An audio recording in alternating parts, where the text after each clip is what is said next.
The following program is an MLWRadio.com production. Hey, listen up! You want to smash your monthly mortgage payment? SaveWithBruce.com can save you hundreds of dollars each month. Demolish all your debt, consolidate your current mortgage, credit cards, even your car payment into one low monthly payment at SaveWithBruce.com. He does it all, and you don't need perfect credit. Take an axe to your rent, because you can own your own home for less than you rent. SaveWithBruce.com crushes your debt and could help you skip 2 house payments. SaveWithBruce.com is fast. SaveWithBruce.com is easy. And don't wait. Start saving right now. Equal housing lender, NMLS number 65084. A moment from the Something to Wrestle with Bruce Prichard archives. Episode 9, Wrestlemania 7. Throw it in the Google machine. No, yeah. Roll Tide on that. That's not a They have The Undertaker measuring Regis with a tape measure. This is pretty fun stuff. Then there's the Demolition promo. This is their last WrestleMania. And then they interview their opponents, which are Tenryu and Katao. Maybe a little racist here. Could they get away with that now? I doubt it. It's pretty amazing. This Demolition match seems a little out of place. I mean, it's just kind of out of nowhere. And we were going to Japan, so it was a way to just strengthen that agreement with them. And it was more, that particular segment, that particular match was more important to Japan than it was per se to the show or really have any meaning in WrestleMania. But internationally in Japan, it had a lot of meaning. This moment from Episode 9, Wrestlemania 7, and much, much more is available in the archives of Something to Wrestle with Bruce Prichard. Have you or someone you know been diagnosed with mesothelioma? You probably have many questions, such as, what should I do? Where can I get more information?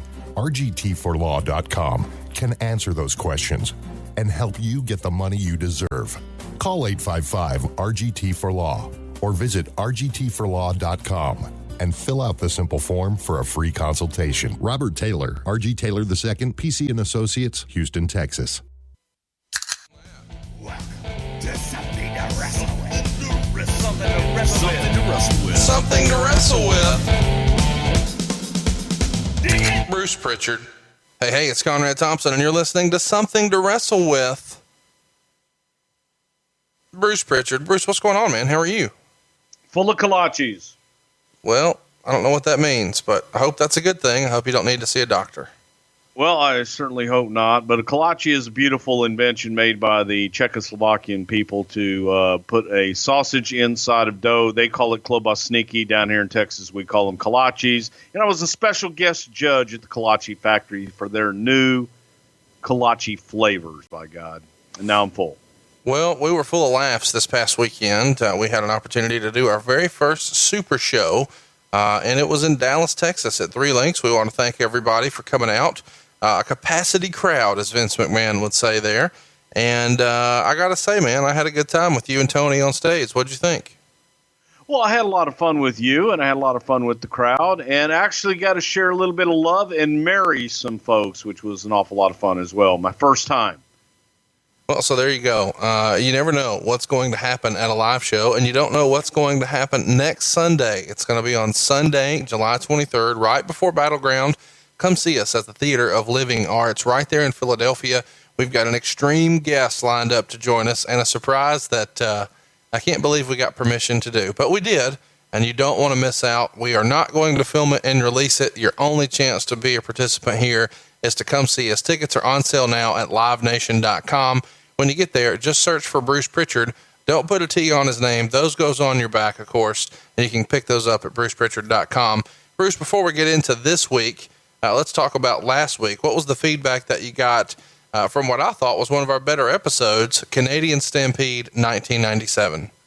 I actually had a lot of fun doing the Canadian Stampede, and I think that the most people, the feedback was, hey, did you guys never go back and do a Canadian Stampede in Calgary because of the Montreal screw job? And no, that wasn't it. It just simply worked out for the In Your House at that time to do a pay-per-view out of there, and it was a little costly to do that area live television and to do the pay-per-views. That's the only reason we really didn't go back to Calgary. But mainly people talking about the hot crowd and how great it was. It really was awesome. If you haven't seen it already, you owe it to yourself to go back and check that out. You can catch it on the WWE Network right now, of course. But I would encourage you to listen to our show before you go back and watch that. It is available in the archives right now. And we invited you to join the conversation this week. So at the end of today's show, we're going to answer some of your Twitter questions. If you haven't already, I encourage you to participate and do that right now by following us on social media. Now, every single week, we have asked you to go to our Twitter account, which is @Pritchard Show. We're actually going to change that this week. So if you haven't had a chance to vote so far, stay tuned at the very end of this show, and we're going to tell you how you can vote, and it's not on Twitter. So be sure to stay tuned for what we have in store for you next week at the end of the show. But before we get there, I want to remind you again about our once-in-a-lifetime opportunity to come see us July 23rd in Philadelphia. It's a unique show that we may never be able to do again. Come see us. You'll have a great time. I guarantee it. But don't take my word for it. In the birthplace of extreme, Philadelphia. Something to Wrestle with, Bruce Prichard. Live. I thought it was so worth it. Something to Wrestle with live show is even better in person. The show was really funny. Coming to our Philly fans, live Sunday, July 23rd, right before WWE Battleground at 2 p.m. at Theater of Living Arts. I recommend coming to any live show. I haven't laughed that hard in a while. Come see Bruce Prichard, Conrad Thompson, enjoy all the fun, and then head out and see the pay-per-view. You never know what to expect, you never know what we will talk about, and you will never know what kind of surprises are in store. Come see Something to Wrestle With live Sunday, July 23rd, before Battleground at 2 p.m. at Theater of Living Arts. It was so great. It was a great experience. For tickets and information, go to facebook.com/somethingtowrestle. That's facebook.com/somethingtowrestle. Hope to see you there. We had a really good time. Hey folks, Dave Silva here. Dave Silva. And if you've ever wondered what it's like to hang out with Bruce and Conrad, well, guess what? You're going to get the opportunity to in Philadelphia. See, the night before Something to Wrestle With Live, we are going to have a super exclusive party that is going to be open to only 12 people. That's right, 12 people are going to get a chance to hang out with Bruce and Conrad, ask all the questions you want, take all the pictures you want, and just have a fantastic time. Now you're like, Dave, hey, I want to jump on this train. Well, jump on to facebook.com/something to wrestle and make sure that you're a part of Pritchard's Dirty Dozen. Have you or someone you know been diagnosed with mesothelioma? You probably have many questions, such as, what should I do? Where can I get more information? RGT4Law.com can answer those questions and help you get the money you deserve. Call 855-RGT4Law or visit RGT4Law.com and fill out the simple form for a free consultation. Robert Taylor, RG Taylor II, PC and Associates, Houston, Texas. If you'd like to check in with Demolition these days, tell them where to go, Conrad. Go check out our friends at the GoPro Wrestling YouTube channel. It's at youtube.com/GoPro Wrestling. Please click the subscribe now button and leave a comment, good or bad. You're going to find that our boy Andrew over there usually responds to your comments, and we just ask that you support his channel. It's free, and he's even giving away merchandise. If you'd like to go ahead and subscribe and then email your username, that's easy to do. Just drop him a line at goprowrestling@gmail.com and make sure you give him your username, and then he is going to mail out some surprises. So far, I know for sure he sent out an autographed Hogan 8x10. I know for sure he sent out a Sting redefining moments action figure. Lots of cool stuff that he's giving away just to go ahead and build some support for his YouTube channel. He supported our show, and you should support him. He's got some phenomenal stuff on there, a series of interviews that he's doing right now that are fascinating with the Honky Tonk Man. If you like when the guys sling a little mud, you're going to love the Honky Tonk Man stuff he's got there. He's also got some new stuff with Buff Bagwell and a very uncomfortable interview with Billy Gunn. Go check it out next time you're on YouTube. It's youtube.com/GoPro Wrestling. All right, so Bruce, let's get into it. It's Demolition, man. We have had this as one of our most requested episodes of all time, and we're finally covering it. We're going to do it long form here, but real quick, when I say Demolition, what's the first thing you think about, Bruce? Here comes the Ash, and here comes the Smasher. I said Ash. It is actually Axe. We're off to a hell of a start. And I'll tell you what, if you've been looking for a hard-to-find wrestling figure like Ash, go check out worldofwrestlingfigures.com. Maybe they've got Ash. You will find tons of rare classic superstars, elites, 2-packs, and many other rare wrestling figures. That's worldofwrestlingfigures.com. Now, the tag team we're talking about today, of course, most remember as Axe and Smash. And there were other members that we'll get into than the traditional two that most are familiar with. But the debut actually went down before you were there, Bruce. It was January of 1987. We're going to touch on that briefly. Most of us remember Smash as Barry Darsow, but he was formerly in the Jim Crockett Promotions and working lots of independents, doing a Russian gimmick as Crusher Khrushchev. So he's appearing all over in the NWA doing that character. And some of our younger fans may remember him as Repo Man and Blacktop Bully. Neither one of those were nearly as successful as Crusher Khrushchev and Smash. But when Smash was originally debuted, it wasn't Barry Darsow. Who was it? It was a gentleman by the name of Randy Colley, who most people will probably remember as Moondog Rex. And Moondog Rex is one half of the Moondogs tag team. And for those younger listeners who aren't familiar with the Moondogs, can you describe their gimmick or tell us some of their favorite memories or matches, or what can you share with us about the Moondogs? Well, the Moondogs were a unique combination of guys. They both had bleach blonde, almost white hair.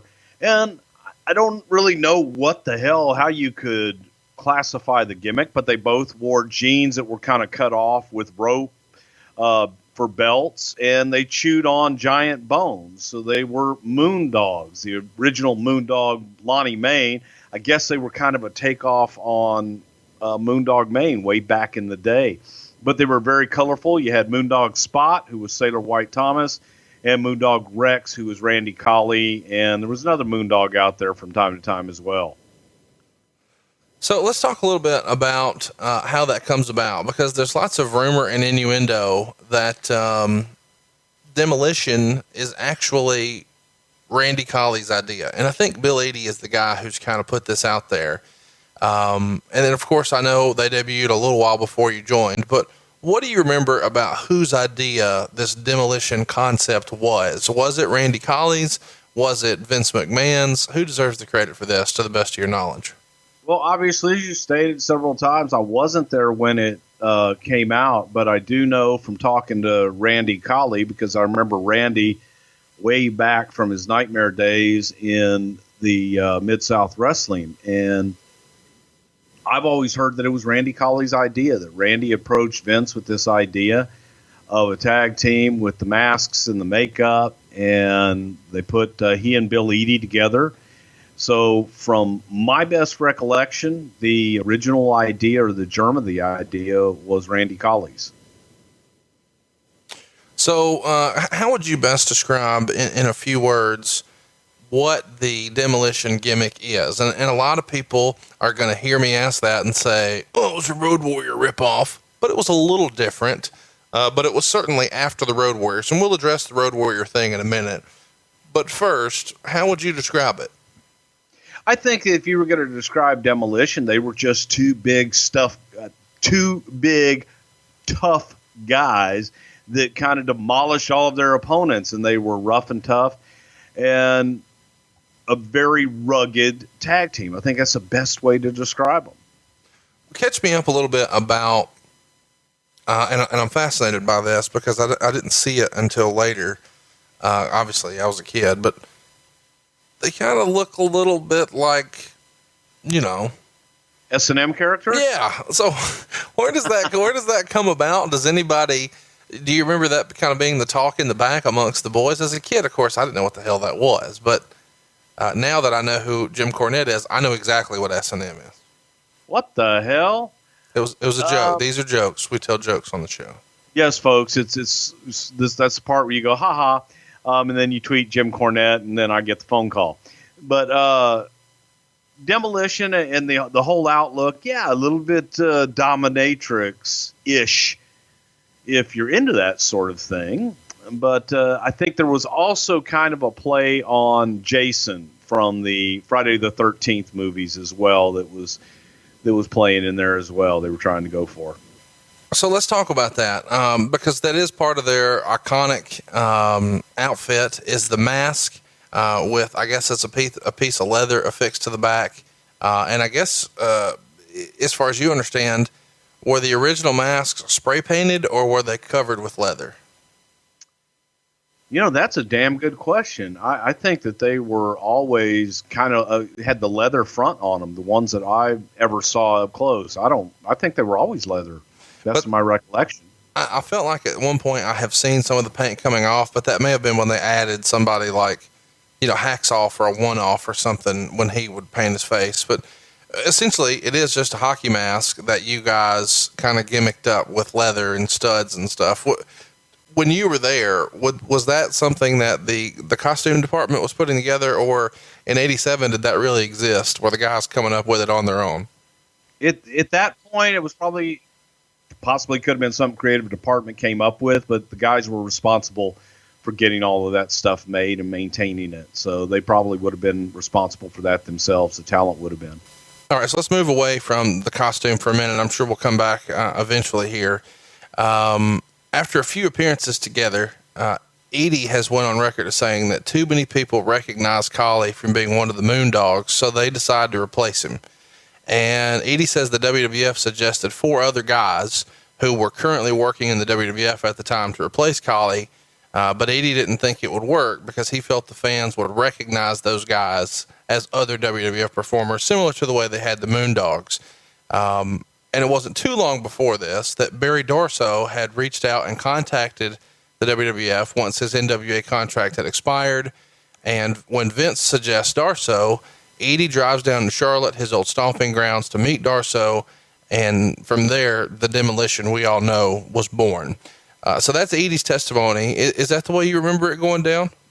That's the way that I heard it went down, yes. And I've heard directly from Vince that it was simply too much with people when they did Randy Khali under the Demolition face paint and so on and so forth, that the crowds, especially in the Northeast, were chanting Moondog, Moondog every time that Randy got into the ring. And Vince just didn't feel that was going to work and decided they needed to get someone else. So I'm curious, you know what's coming here. If it's Randy's idea and the WWF and Demolition made a mint with this, or I guess Edie and Darsow did, do you know, did Khali ever receive any sort of compensation to the best of your understanding for coming up with this iconic gimmick that everybody made money from except him? Probably not. But again, when you talk about guys coming up with ideas, people come up with ideas all the time and other people use them. And Vince is notorious for that someone may give him an idea and he'll use it for someone else. And that's one of the first things that he'll tell you when you talk to him, and especially if you're talking about creative and say, hey, Vince, I've got an idea. He'll say, hey, I really like that. I don't see it for you, but I see it for someone else. And he'll use it for somebody else. Do you think that's just the creative world? That happens every day in Hollywood, television, music. That's the way it works. Do you think that is fair, or, life's not fair, pal? Life's not fair. And you can go through a singer at a country fair doing an original song, and Steven Tyler listens to it and picks up on it. He makes it famous. Is that fair? He's the one that made it famous. So that's just the creative game and how it goes sometimes. You may hear an idea, or someone will say something to somebody else 6 times removed. By the time it gets to you, it may have been someone else's original idea. But you've heard me say a million times, somebody will say something, I go, I'm stealing that. Yeah. I'm making my own. Well, yeah, I don't think there's anything wrong with that. I just wondered, especially since there's been a recent controversy, and I'm not trying to take too much of a sidetrack here, with the whole broken gimmick and the Jarrett situation and the WWE and the Hardys and, who owns it. And the contention there is more of always a music analogy of the publisher is the person who owns the rights. So in this case, you would agree that it's Vince's company. The idea happened when it was under Vince's watch. So one way or another, Vince owns Demolition, not Collie or Edie or anybody else. Yeah, I think that's the way that most people see it. So let's get into some background on both guys. We've said his name a few times. Axe was Bill Edie, and he was said that he got into the business, kind of by accident. He was home for summer break from college one year. His neighbor was one of the athletic commissioners in Pennsylvania, and he invited Bill to go to the Pittsburgh Civic Center just to see a wrestling show. When he went, he got to go into the locker room and meet a lot of the guys, and the promoter that night asked if he'd ever thought about getting into wrestling because he was a big guy. So a few weeks later, he starts training with Larry Zbyszko to become a professional wrestler. And then after his wrestling career, he went on to become a teacher, and he would teach in Ohio. And before Edie became Axe, you may remember him, some of our older listeners, as the Masked Superstar. And he wrestled as the Super Machine for a little bit in the WWF, Bolo Mongol. And he did, kind of a rip-off indie gimmick of Demolition. But Demolition is certainly, and I know a lot of older fans are going to disagree with this because they're marks for the Masked Superstar, but Demolition is his most iconic run in the business. Wouldn't you agree? Well, I think that probably for this generation it's going to be Demolition. To me, he was always the Masked Superstar. And to me, the Masked Superstar gimmick was such a strong gimmick, and it was the first time that I met Bill and actually got to be around him, and I thought he was an incredible performer. So, I think that he's been successful from the Mongols to Masked Superstar on to Demolition, are all three pretty damn good gimmicks. Barry Darsow grew up in Minnesota, and this is something we've talked about a lot on the show here. For whatever reason, Minnesota was a hotbed for wrestling during this point. He grows up as friends with the Road Warriors, Mr. Perfect, Wayne Bloom, Brady Boone, Nikita Koloff, John Nord, and Tony Schiavone's favorite wrestler, Tom Zink. They all start working out at the gym together, and they're bouncers at a bar that a lot of wrestling fans have heard about, Grandma B's. One day at Grandma B's, Darsow meets Eddie Sharkey, who we've talked about on the Kurt Hennig and Rick Rude shows, available now in the archives. Sharkey sees how big these guys are and recruits them all to become wrestlers. And Sharkey had rented out a church basement, and that's where they have a wrestling ring with a homemade ring and wooden beams. And then one day, Ole Anderson comes to take a look at them, and he took Animal, who was their first guy in the group to get in the business, and then Darsow would get in after that. So as the Masked Superstar, who you mentioned a minute ago, we should mention that Bill Edie is one of the first guys to body slam Andre the Giant. There's all the rumor and innuendo out there, the WWE narrative, that didn't happen before WrestleMania 3, but that's of course not true. Harley Race and Bill Edie and a few others did as well. And Edie had significant success in Georgia, winning their heavyweight title 4 times, and eventually the NWA National Heavyweight title. He had a run in the WWF prior to Demolition as the Masked Superstar for 83 and 84. We mentioned it a minute ago. You would see him have matches with Hulk Hogan, Bob Backlund, Jimmy Snuka, Sergeant Slaughter, all the major players. And then in 86, he became one of the Machines, which is kind of a fun thing they did in 86. You would see Blackjack as Big Machine, Andre the Giant as Giant Machine, and Edie was Super Machine. And they had a brief run against the Heenan family there. And that causes, when that run kind of dies down, Edie leaves and becomes the Masked Superstar in Florida. And he had a brief run there where he beat Lex Luger for the Southern title and then just dropped it back a couple weeks after. Meanwhile, Darsow is starting his career in Hawaii and New Zealand and then on to the NWA. He's bouncing around as part of this Russian group with Ivan and Nikita Koloff, and they had a hot feud with the Road Warriors and the Rock and Roll Express in the NWA, and even a tag title run there. He even went to win the Mid-Atlantic title at some point before his run winds up coming to an end in December of 86. So Edie and Darsow, in their incarnation as Demolition, now that Collie's out, debut on February 8th on the Wrestling Challenge against S.D. Jones and Don Driggers. We haven't talked a lot about S.D. Jones here on the show before. Do you got any S.D. Jones stories you can share? Special delivery S.D. Jones. SD was one of those guys who was from the Dominican Republic, and he was a great enhancement talent, and just was missing that one little extra it factor to break on through to the other side, if you will. Great hand, great guy, dependable, but he was just missing it, in my opinion. But you talk about Bill Eadie and being before the Demolition and stuff. One of his runs as Mass Superstar was through the Mid-South area, and that was during the 3-week run that Terry Taylor had as a booker in Mid-South. I don't know how long he was there. 3 weeks was probably too long. But one of the all-time worst territory town-killing finishes that ever took place in the Houston ring was done with Bill Eadie, Dick Murdoch, and Ted DiBiase and Dr. Death, where the finish of the match was to unmask the Masked Superstar. And Eadie was on his way out. Murdoch was on his way out. Murdoch hated Terry Taylor. Eadie quit because of Terry Taylor. And this was their last night in the territory. So they do a finish where you're supposed to unmask the guy. And everybody, when you have that finish, the audience is there to see the masked guy get unmasked and to see his face. So they do the finish. The heels go to the back into the dressing room. Eadie still with his mask. Eadie walks in the dressing room. DiBiase and Doc act like they're beating the door down. And Eadie tosses Ted a mask. Ted goes back out to the ring and holds the mask up. People never got to see Bill's face.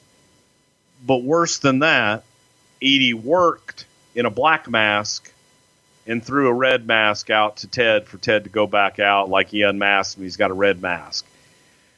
Which is just a bullshit finish, and one of the reasons that probably Terry didn't last that long as far as being a booker in the business. Well, so there you go. There's a little bit of, and I didn't even know all that. So that's a little bit of history lesson for us who maybe were more familiar with Eadie as a Demolition member.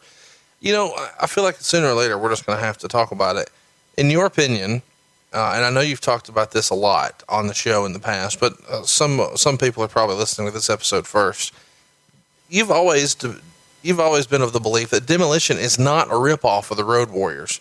Sell us on that. A lot of people are just of the opinion that Vince tried to sign the Road Warriors, and I guess I should ask that first. Do you know for sure that the Road Warriors received an offer and had a conversation and had a meeting with Vince at his house for a deal before Demolition debuted? I don't know because I wasn't there. I'd always heard that Vince was interested in the Road Warriors. And what's his name? Collie had this idea for Demolition, and Vince went with Demolition. I also remember a meeting after I got there with the Road Warriors and Vince. And I don't even know if they met in person or not, but I do remember getting the phone call and being with Vince where he said, we're going full steam ahead with Demolition and Powers of Pain. Because the Road Warriors decided that they were not going to come in. And I want to say that was sometime late 1987, early 1988. In your opinion, had Demolition, had the Road Warriors come in, would Demolition have essentially become cannon fodder for the Road Warriors? Would they have existed? Were they created to just be an opponent for an eventual feud with the Road Warriors? But when they didn't sign, Vince just kind of went the other way with it.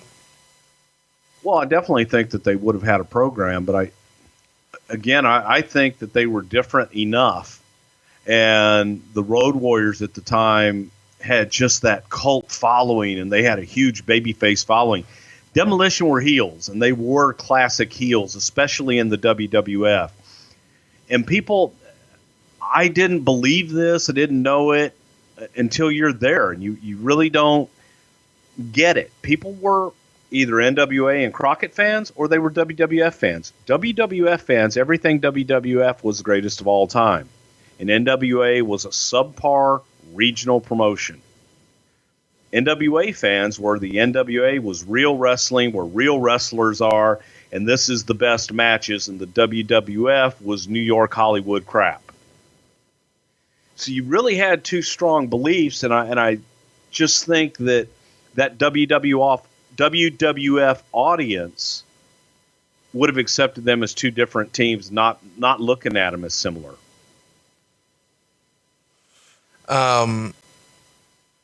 As far as a conversation with Vince, do you recall any conversation with him about any sort of correlation between the two gimmicks? No, not really, ever. Now obviously there were a lot of comparisons with Powers of Pain. Yes. Let's hear what that sounds like. Well, it's just you look at the Powers of Pain and you look at the Road Warriors. They looked alike. They were both big bodybuilder teams. Demolition, neither one of those guys were bodybuilders. They didn't have that big look, and they were more of a working team, whereas the Road Warriors and Powers of Pain were more of a kicking and stomping and punching team. It wasn't that there were differences, and big enough differences that I didn't compare them. I mean, I really didn't. I see where people do because of the face paint. Well, and the spikes. And I realize that the spikes are certainly different, and one wears shoulder pads and one doesn't. But the black leather, the spikes, the face paint, I could see how a lot of people would make that correlation. And I can see how people would make that correlation as well. Then the bell rang. Well, hypothetically speaking, since the outfits are so different, with the black leather, the mask, the gloves, the vest, the small spikes, what type of advice would Smash give us for shopping for clothes? Go to Bombfell! It's an online personal styling service that helps men find the right clothes for them. And it's unlike all those other services. There are no fees to work with them, so it costs nothing to sign up. It's simple, it's straightforward, just like Demolition. All you have to do is complete a questionnaire, and a dedicated personal stylist will handpick pieces specifically for you. Then once you've viewed your selections, you got 48 hours. You make any changes or even cancel it altogether. You're in total control, and you only pay for the clothes you keep. Plus, you have the option of receiving clothes once every 1, 2, or even 3 months because Bombfell is on your side, and they don't make money if you don't find something you want to keep. And actually, Conrad, I got Bombfell, and it's a super simple experience. You just put your what you like, what you don't like, your sizes, and I hate to shop. And they sent me all these clothes to my house. I liked some of them. There were 2 pieces I didn't like, and it's easy. You just send them back and say, hey, I didn't like this, and here's why, and they get right back to you. So it is a positively great experience for the guy that doesn't like to go out and shop, because whatever you need to get better clothes, Bombfell is the place. And best of all, man, we got a great deal for our listeners, and you'll get $25 off your first purchase when you go to bombfell.com/wrestle. That's Bombfell. You spell it BOMBFELL. Bombfell.com/wrestle. Save $25 off your first purchase when you go there and use our code WRESTLE. It is a great experience. They don't have any spikes. They don't have any leather masks, but they do have everything you need. And if you don't like it, return it like Randy Colley, and you're good to go. It's bombfell.com/wrestle. So, Bruce, when these guys come in, they're managed by luscious Johnny V. And I think a lot of people don't remember that because they wind up being with Mr. Fuji. And Edie has said that he requested Fuji to be their manager because he felt like Johnny V didn't grasp what the characters were. And he was kind of goofy, and they're supposed to be a badass team. So he didn't feel like Johnny was the best fit for Demolition. And lots of people at the time thought that Fuji, when he needed to be, could come off as this sadistic, evil manager. And that's what Demolition was supposed to be to Edie. I want to talk about Fuji, but first let's talk about Johnny V, because I feel like a lot of people listening to this, myself included, don't know a lot about Luscious Johnny V. Can you share any Johnny V stories with us? And why do you think maybe he wasn't the best fit for Demolition, in your opinion? Well, Johnny Valiant, was the third Valiant brother. Or, no, I beg your pardon. He was the second Valiant brother, teamed with Jimmy Valiant all over the Northeast and parts of the South. But what a lot of people don't know about Johnny Valiant was that he was Vince's either roommate or they went to school at the military academy in North Carolina growing up. So Vince and Johnny had gone back many, many years back to their military school days. And I think that Johnny V was kind of set as far as long as he wanted to be in the wrestling business there with Vince. He always took good care of him. But I wasn't a real big fan of Johnny V with Demolition here, specifically in that case, because he was, hey, daddy, and flamboyantly dressed and always wore the sequin tops and everything. But he had his rap and he was flamboyant, and I thought the Demolition was a little bit more straightforward, badass, kick-ass, and kind of like you said about Bill Eadie's interpretation, evil. And you didn't get evil from Johnny V. You got the car salesman from Johnny V. So I think that Eadie's assessment as far as the manager was spot on in regards to Johnny V not being the perfect fit. What did you think about Fuji with the group? Fuji himself, a lot of people may not remember, 3-time tag team champion. Do you think that Fuji was the right manager? Can you imagine them with anybody else? When you look back at it, it really is hard to imagine them with anybody else. I think that Fuji, people remember Mr. Fuji kind of like is a Charlie Chan ripoff, waddling to the ring and not being able to do much, because in Fuji's later years, his knees were gone, his back was gone, and he had a hard time getting to and from the ring. But in Fuji's working days, he was a hell of an athlete and an incredible bump machine. But I think that the pairing of Fuji with Demolition, especially at that time for that introduction, I thought it worked because people did see him as kind of that evil genius. Plus you add in the number of times that Fuji himself had been tag team champion, they bought it. And I think that it helped Fuji as much as it helped Demolition. Any fun Fuji rib stories you can share with us? You've shared a few with us over the years, but this feels like a fine time.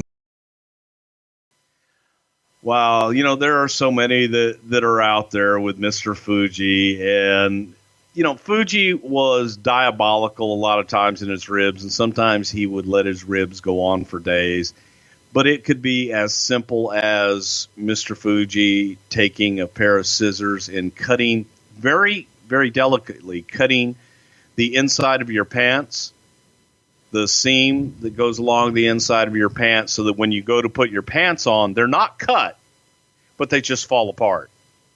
He put time and effort into his ribs. And the famous story that I told you guys about Steve Taylor being scared to death to sleep on the plane and terrified when he went over to Saudi Arabia with Mr. Fuji because he was scared to death of what Fuji would do to him. And then when they got back, he was like, oh my God, Fuji, you didn't rib me, didn't do anything. He goes, boy-san, best rib, no rib at all.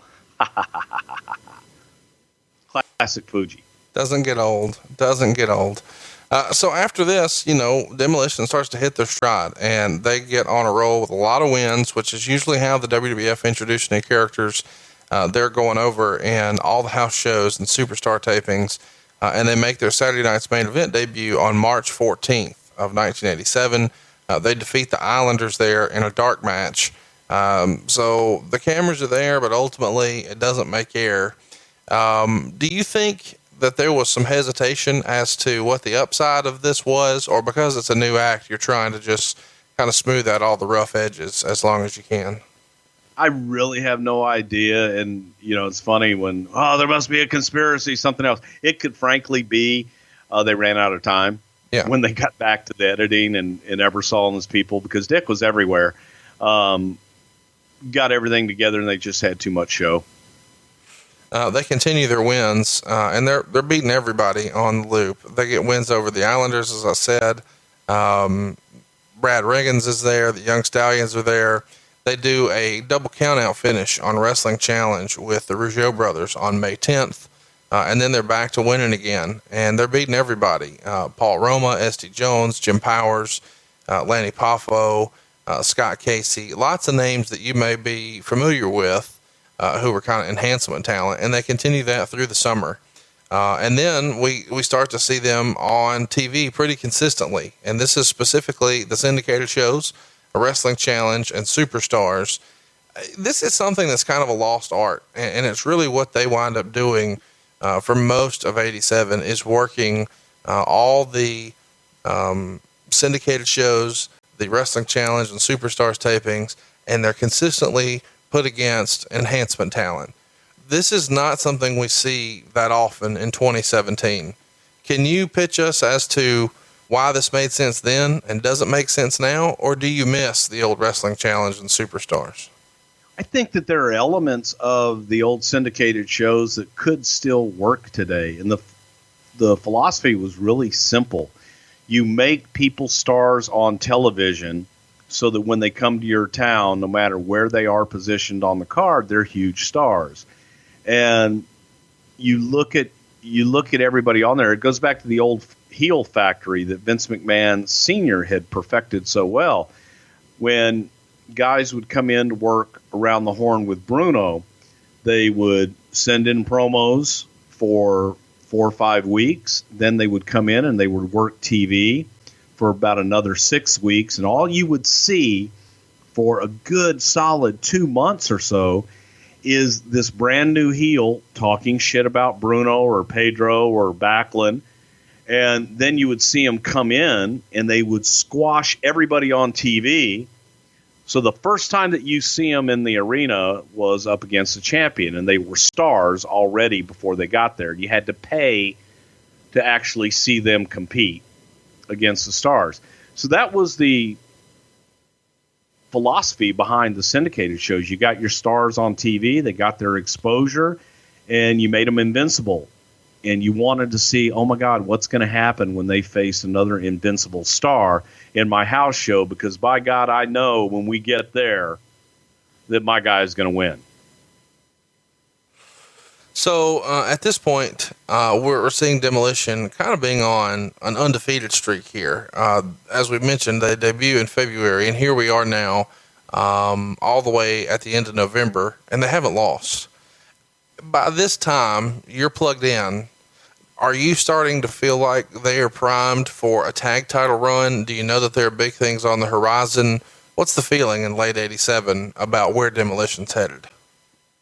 Oh, at that point, without a doubt, Demolition is poised to have a tag team run. They were probably the most dominant tag team in the area. I think everybody kind of saw that they were the next ones up and coming.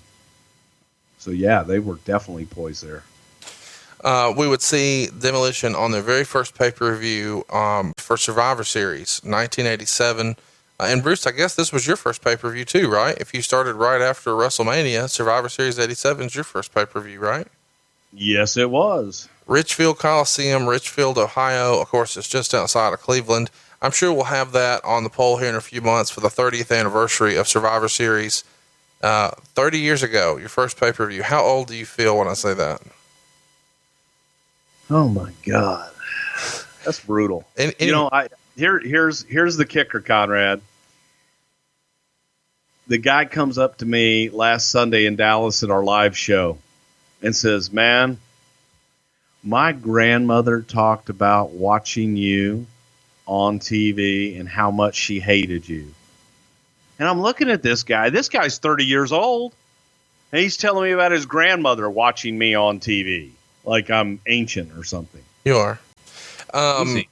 Any memories of their first outing at Survivor Series? I know we'll talk about that show in long form, but at the time they took on Strike Force, which of course was Tito Santana and Rick Martel, the Young Stallions, which was Jim Powers and Paul Roma, the Rougeau brothers, the British Bulldogs, and the Killer Bees. So that's a lot of tag team action right there. You got 10 guys on one side, and tagging with Demolition was the Hart Foundation. Of course, we know Jim Neidhart and Bret Hart. The Islanders at the time were Haku and Tama, the Bolsheviks, and the new Dream Team of Dino Bravo and Greg the Hammer Valentine. So you got 20 dudes here in this match, and the tag champs are Strike Force. Your memories of this 10-man elimination match from the very first Survivor Series? Yes. Oh my God. Again, we didn't rehearse stuff. We didn't walk through things, and it didn't hit us until the match went to start that shit, we've got 20 guys out there, and they're all lined up along on the outside of the ring. You didn't have any good camera shots.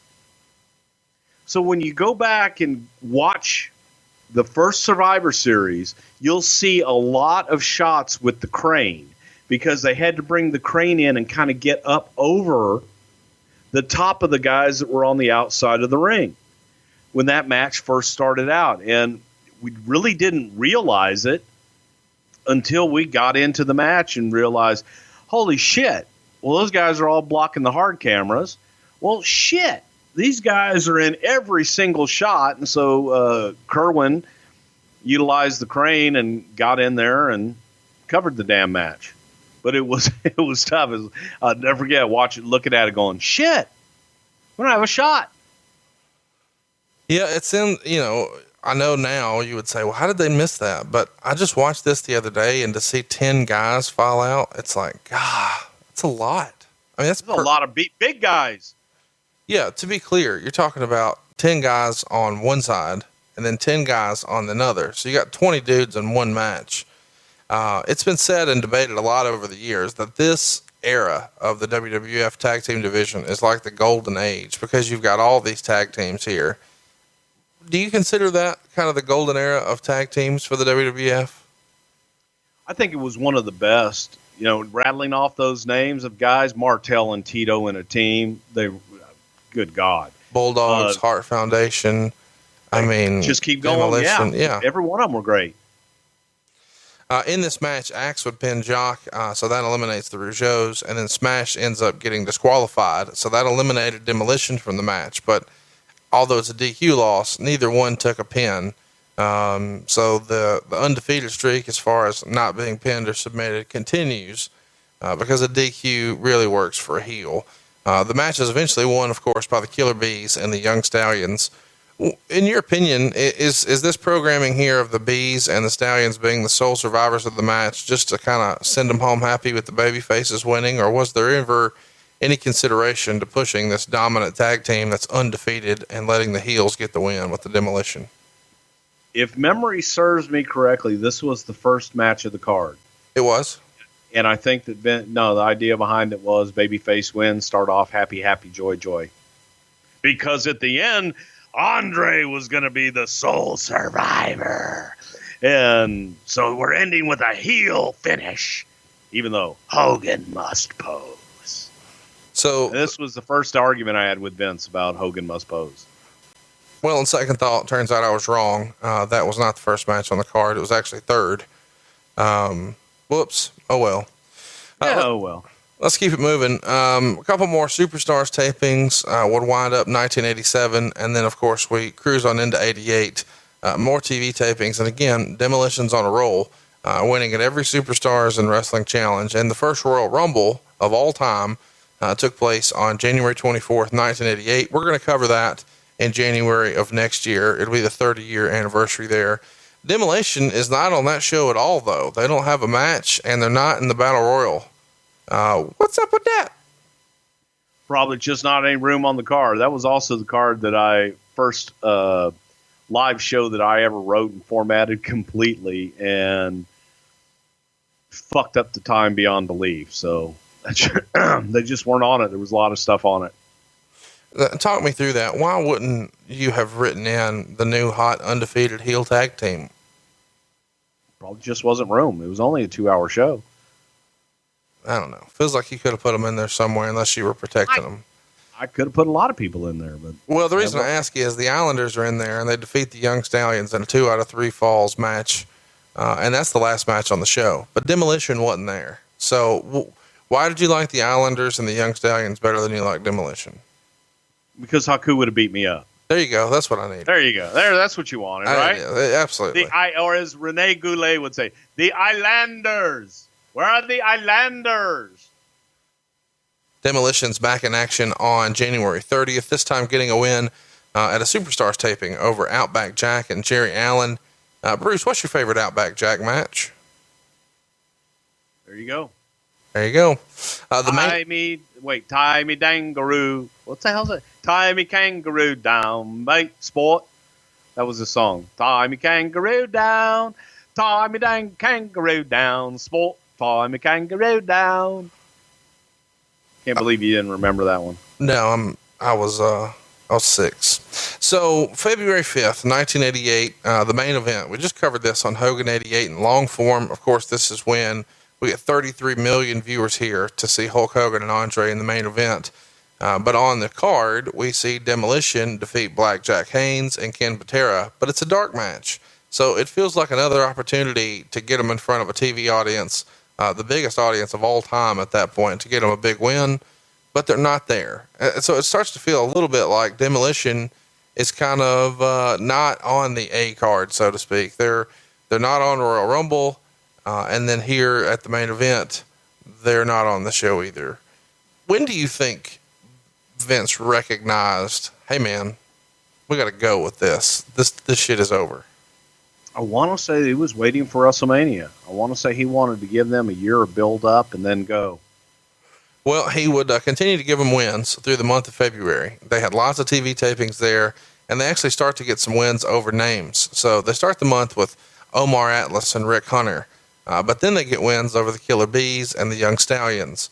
And eventually, March 12th, 88 rolls around, and now we're really going to start building towards WrestleMania. They have another dark match for Saturday night's main event, though. And this time, they pick up their first loss. They lose to the British Bulldogs, and it's a dark match. So it's not on TV, and it's one of the more popular tag teams that you've got of all time, but in the British Bulldogs, and they're former tag team champions. So they're a big deal. But this is Demolition's first documented loss. Why did it make sense to beat them in the house show here? Because it was a house show. And again, I don't think that there was, again, you don't think the winning streak was planned? We did not do win. Oh my God, this guy's won. This guy's won. Television, your stars always won. I got you. On the syndicated shows. So it wasn't that wasn't a major thing. So it was never any sort of plan to run with this undefeated streak. And if you're going to lose, don't have them lose on TV the first time out against real competition. Yeah, there was, they worked on TV against extras and enhancement talent. Let's talk about the theme music, because the theme music is one of the more iconic things about Demolition that so many of us who grew up with them love. It was around this time, I believe sometime in March of 88, and I could have that wrong. I'm sure Twitter will correct me. Hey, it's Conrad. They start using their entrance song, and it's Here Comes the Axe, Here Comes the Smasher, the Demolition, Walking Disaster. Well, you know how to sing it, Bruce. Hit it. Here comes the axe. Here comes the smasher. We're Demolition. Walking disaster. So it's my opinion that Jimmy Hart did this, but I've also seen some reports out there that Rick Derringer was involved in that song, and maybe that's one of the reasons why it's off a lot of the replays on the network. What do you remember about that theme song? Rick Derringer did do it, and Rick Derringer, as far as my recollection, it was obviously done before I got there, but when we did the video for it, Joel Watts produced the video, and I put together all those, the A-bomb and all the hurricanes and all that shit. I put together all that footage and everything. I always thought it was Rick Derringer. Now, Jimmy Hart, of course, had a lot of hand in entrance music in his time there. A huge background in the music business. I don't think all the younger fans really recognize that. He was a big part of the Gentrys, a really popular band of the 60s. They had a song, Keep on Dancing. It reached number 4 on the Billboard Hot 100 in 65. Do you remember because you were there for a lot of Jimmy's run. Did Vince ask him to start producing these songs, or does Jimmy volunteer to do it, or how did that come about? Jimmy Hart, in my opinion, is a musical genius savant in a lot of ways. Jimmy volunteered to do the music. Jimmy just loved to do the music. Jimmy cannot sit still. So Jimmy always has to be doing something somehow, some way, somewhere. So Jimmy volunteered to do a lot of the music. I had the extreme pleasure and good fortune of working with Jimmy Hart on a lot of the music, because he would bring a keyboard with another guy that he wrote music with, who also was named Jim. And we would just sit there and talk about what do you hear here? What do you see here? And I go back to the American Dream, Dusty Rhodes, and it's like, he's just a common man. And Jimmy, and now, of course, I didn't have the beat. I couldn't find a beat with, just ain't going to happen.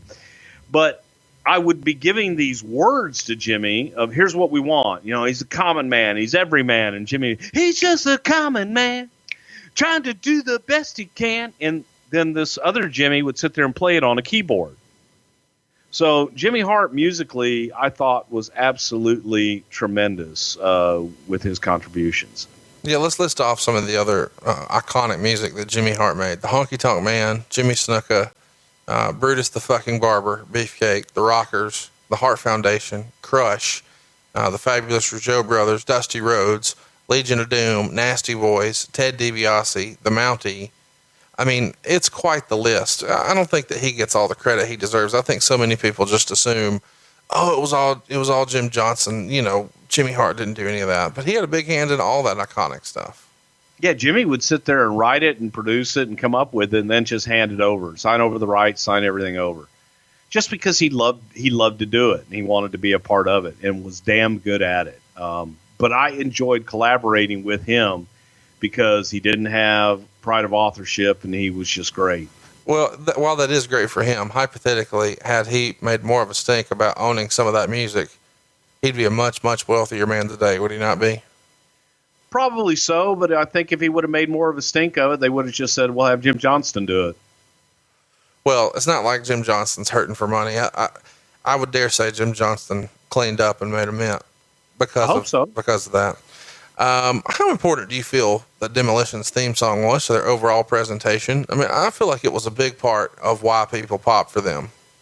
Oh my God, it set the tone. When you talk about music first hitting Steve Austin's that Glass Breaks, Demolition, man, it was that heavy bass and the drums, and here comes the axe, here comes a smash. Yeah, it was iconic, and it set the tone for what you were about to see. The music fit them walking down the aisle. Whose idea was it to take the masks off and stick out their painted tongues? Do you remember that? Because that's not something they always did. That was probably just something they tried to do. I mean, that's just them doing it. Sure. They start getting a lot of babyface pops sometime here in early '88, heading into WrestleMania. WrestleMania 4 is on the horizon, of course. And this is where they're going to challenge Strikeforce for the tag team titles. But I don't know that them being cheered was necessarily in the plans. Do you think it was the presentation, the music, the face paint, the tongues? What was it about Demolition that got the fans to cheer? And did that kind of change the plans? As a writer and a producer, you always want your audience to react a certain way. And in your head, you write something, and by God, this is how they're going to react. And unfortunately, a lot of times, the audience isn't seeing it how you're seeing it, or they're feeling it the way you want them to. And people started to respect Demolition. They were big, tough guys that did what they said they were going to do and looked like killers. So when you look at them, what's not to like? Right. Besides Mr. Fuji. Sure. So we were a victim of our own presentation. They had cool music, they looked cool, and they beat everybody up. Well, they beat everybody up on WrestleMania 4, of course. It went down on March 27th, 1988. I'm sure we'll cover it next year for the 30th anniversary. It went down at the Trump Plaza in Atlantic City, New Jersey, and that's where we see Demolition finally become the World Tag Team Champions. It feels like this has been a long time coming after such a dominant 87, but they defeat Strikeforce here, Tito Santana and Rick Martel in the process, and Axe hits Martel in the back of the neck with Fuji's cane, while Smash has the Boston Crab applied. So then Smash will go on to pin Martel, and they become the tag champs. So the plan all along, I guess starting 88, was for Demolition to become the tag champs here. What did this mean for Strikeforce? This is the kind of the end Strikeforce, or the beginning of the end, but Demolition's on the way up. Is that always what was envisioned, or did it just kind of happen that way? Pretty much just kind of happened that way. But there is one thing, as you're laying out the finish, and that I always remember and go back and watch it as well, is when I think it was Edie who hit Martel with the cane, but he whacked the shit out of him with the cane. And it's a tiny, very little thing, but the way that Martel sold it wasn't just your typical, oh, and boom, take a bump. He sold his back and sold back to where it looked like, oh, that wasn't supposed to happen. And to this day, 30 years later, I still remember that. And just that whack across the back in the Martel cell, which, guys, if they only took the time to study that artwork, what a different business we'd have. So there you go. There's your some homework, kids. WrestleMania 4. Go watch the finish of this match to appreciate what Axe and Martel do here. At this point, now that they're the tag champs, it feels like they're going to be positioned much higher on the cards, especially at the time when you guys are running 2 and sometimes 3 crews. Would that be fair to say?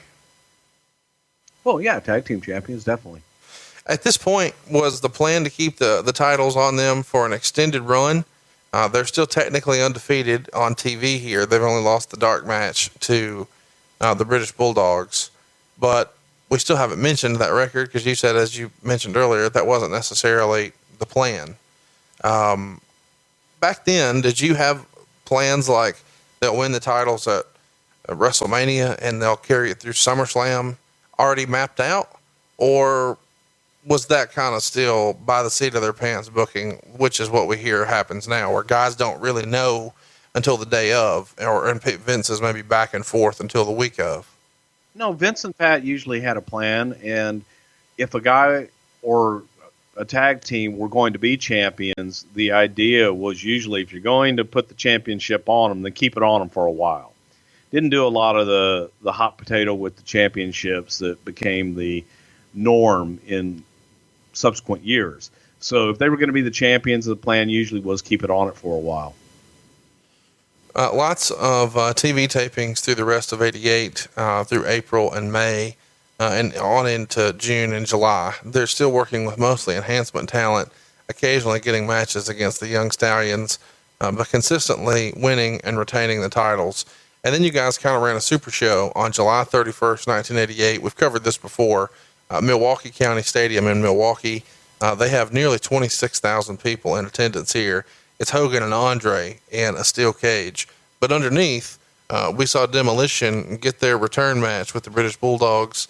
Demolition gets the W and retains the titles. Do you remember anything about this match or the British Bulldogs you can talk about with us? We haven't touched on the Bulldogs much on the show here.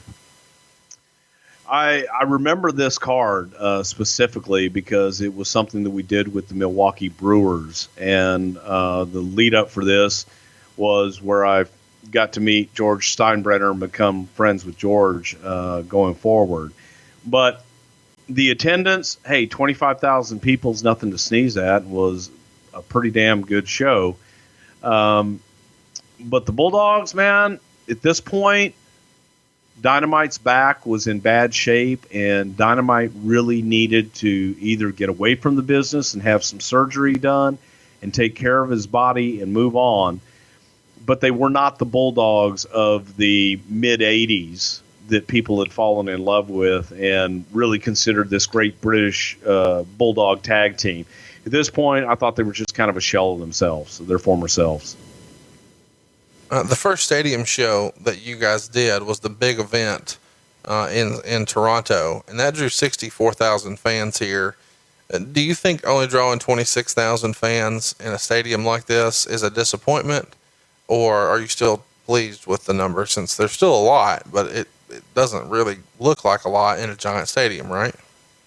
Well, it was I don't know how big the stadium is. It's a baseball park, but it was also something that the Brewers had done. So you kind of go, okay, I'll accept it. It's almost like found money, right, so to speak. Would it have been better to do 50,000? Hell yeah. But we were happy with it. The capacity crowd, assuming you put nobody on the field at that time, would have been something like 54,000. So with seating, on the grass, you would think it would be more than that, but still, we're talking about a 26,000 person house. It's clearly the biggest show that was ran in the United States that month. So the first SummerSlam went down that August 29th, 1988 at Madison Square Garden. And we're not going to talk about that long form now, but we are on Sunday. That's right, SummerSlam Sunday. Come check us out at Gramercy Theater right there in Manhattan. We've got a very special guest or two lined up, something you don't want to miss. And we're going to cover 1988 and 1998 in long form. Don't dare miss it. It's the day of SummerSlam. Tickets are only available at one place. It's livenation.com. Now, on that first SummerSlam, let's briefly touch on this. Demolition would retain their World Tag Team titles, defeating the Hart Foundation. And here we had both Mr. Fuji and Jimmy Hart in their corners. Fuji is the normal manager, and Hart Foundation had recently fired Jimmy Hart as their manager, which in turn turns them babyface. So Jimmy Hart tags along and is in Demolition's corner for this match. The finish comes when Bret Hart attempts a pile driver, but Axe hits him with a megaphone that was given to him by Jimmy Hart, and then Smash pinned Bret. So they may have been getting a little bit of a babyface reaction because people loved them so much, but you've got the evil Mr. Fuji, you've got Jimmy Hart, and oh, by the way, they're cheating to win. It seems like you guys are trying to make them as hard of a heel as you can, but some people are still into it, right? Got to stack the deck, Daddy. Trying as hard as we can to make people boo them and not like them, because people don't like people that take shortcuts and beat people up and look cool, I guess. Any memories of this match in particular? Lots of legendary stuff going on here when you've got the Hart Foundation and Demolition with the tag titles on the line. This feels like classic WWF that I grew up on. Oh my God. I was laughing about it as you were talking about it, because it seems like, okay, hey, I got an idea for Demolition. Let's just have them use whatever manager's gimmick they have out there to hit their opponent with to win the match, since they used the cane at WrestleMania and then Jimmy Hart's megaphone at SummerSlam. It does seem a little formulaic. Is that a calling card of Pat Patterson?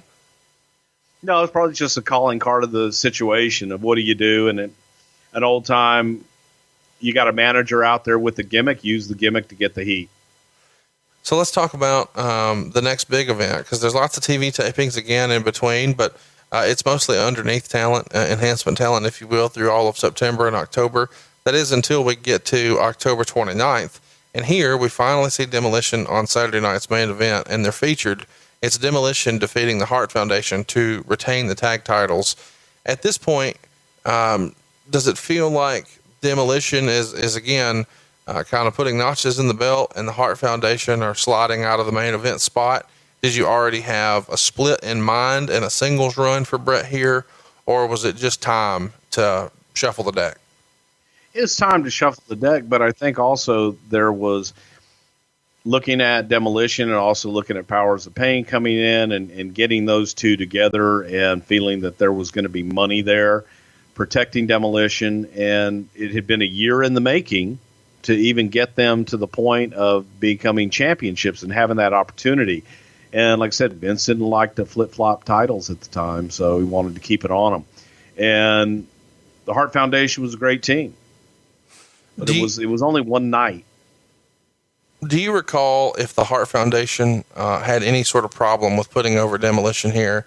I know that that's probably a no, but there's always been this talk of Brett really caring about wins and losses, and maybe some of that is just sour grapes from Montreal. But do you recall there being any sort of issue with Brett or Neidhart having an issue putting over Demolition on both SummerSlam and then Saturday night's main event? No, never that I've ever heard. And, when you talk about Brett and everything, Brett, before Brett became the WWF champion, was one of the easiest guys in the world to get along with. And I'll go ahead and give you a sidebar here. A funny Brett story was when the Hart Foundation became baby faces. Their first run around was tag team matches with the Rougeau brothers. And the attraction of that match was, I believe Jimmy Hart was with the Rougeaus, and Brother Love was going to be the special guest referee for the match. So our first time doing it, we were in Boston Garden, and I remember sitting down with Brett because he was the first one that came in, and I was laying out the match to him, what Vince was looking for in it. And he's like, what are we doing with you? And I said, it's just for these first couple of loops and just an attraction for the house shows, a little added bonus. So how we had the match laid out was, I'm a heel referee. I do everything in favor of the heels. I do fast counts on the baby faces. I don't break in the corner, and I'm just screwing the baby face all the way through. And I go through the whole match, and I get to the part of Brett makes a comeback. I said, you're making your comeback. I cut you off. And he just looks at me and goes, my first babyface comeback in 10 years, and you're going to fucking cut me off? Yeah, that's not going to happen. I was just like, huh?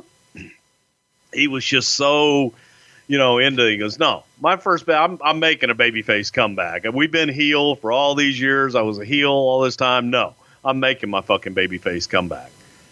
And he did. And Brett, during that time, he was a blast to be around and a joy to work with. He really was, man. And I had a blast every night I was in the ring with those four guys. So we're at SummerSlam 88, and at this point they've had the titles for like 5 months or so. They've had tag matches with Strikeforce, Bulldogs, Hart Foundation. They've beat them all. Do you think they had their best matches against the Hart Foundation, or who do you think that Demolition really paired up with best in 88? I would have to say that the two best teams were probably Rick and Tito and the Hart Foundation. Okay. Because I don't know, man. God, Strikeforce was an excellent tag team, and they worked so damn well with those guys. But again, then the Hart Foundation was Brett and Jim, and it was a good style because Jim could brawl with them. Right. Brett could work with anybody. Let's talk about this. Why did they hold the second Survivor Series? Because that's our next pay-per-view that they would be on. It's November 24th, 1988. And again, we're at the Richfield Coliseum in Richfield, Ohio, the same building where Survivor Series was the year before. This feels kind of Jim Crockett Promotions is to run the same building for the same show a year later. Why did that make sense here for the Survivor Series in 88? Simply because of the deal. That's it. Why the same building? Simply because of the deal at that time. The guy that ran the Richfield Coliseum used to run the Hartford Civic Center before they built the big Hartford Civic Center, and just gave us a great deal. So it made sense. Just like a year before, Demolition sees themselves in a tag team match. They team with the Bolsheviks, the Brainbusters, the Conquistadors, Fabulous Rougeaus, and they take on the British Bulldogs, the Hart Foundation, the Powers of Pain, the Rockers, and the Young Stallions. So again, we've got all these folks here. Does anything stick out to you about this particular match, this 20-man tag team match here from Survivor Series 88? Not really, other than it was shot a lot better because we were prepared for everybody on the apron. Do you remember why the Bulldogs left the WWF shortly after this event? This is an interesting time in the tag team division because you've got the Road Warriors not coming in, Demolition now getting a push, the Hart Foundation kind of moving down the card a little bit, or so it would seem, putting over Demolition twice. Strikeforce has lost the tag belts. The Hart Foundation are now baby faces. Arn and Tully are fresh in, and now the Bulldogs are out of here. What went down here to lead to the end of the Bulldogs? Just health reasons more than anything, especially on Dynamite's part. And Dynamite wasn't able to go. They were kind of a shell of themselves. They'd had the altercation between Dynamite and Jacques Rougeau prior to this. And it was just time. They had a hell of a run at this point for, good God, 4 years, 5 years. It was just time. It was time for them to move on and go freshen up. And more importantly, for Dynamite to try and get his health in order. In this match, this 20-man huge tag team match we've got here, Smash would hit the ropes, and Fuji holds the ropes open, seemingly by accident, and this causes Smash to fly out of the ring and ultimately get counted out. And so therefore, Demolition is eliminated. So the prior year, Demolition was DQ'd because of Smash. This year, they're counted out because of Smash. Axe comes over to help Smash and confront Fuji, and when Axe turns around, Fuji hits him in the back with his cane. So Smash, who was then behind Fuji, grabs him from behind and throws him into Axe, who body slams Fuji on the floor, and Demolition leave. The Powers of Pain go on to win the match and become the sole survivors, and they help Mr. Fuji up. And so now the Powers of Pain are heels, and Demolition comes out from the back and chases them out. I guess Demolition now is a babyface, so it's the double turn. Was this decision made because Demolition was already getting the babyface pop and you wanted to put some heat on the Powers of Pain, or why did this make sense to pull Fuji and put him with the Powers of Pain here? For that reason, exactly. Demolition, they were getting babyface reactions with everything that they did, and it was that simple. The Powers of Pain, when they came in, thought, okay, babyfaces and a run with Demolition, that people are going to buy that, and they looked at Powers of Pain as Road Warrior ripoffs. That's where the Road Warrior ripoff thing really came in, and they didn't buy them. And they sure as hell weren't going to buy them as baby faces against a team that they had become accustomed to in Demolition and that they liked. Well, why do you think, I guess we should talk about that for a minute, because the Powers of Pain had just debuted at SummerSlam. And as you said, they were baby faces, and Baron Von Raschke was their manager. But Baron didn't really last long as their manager. How did this pairing come about?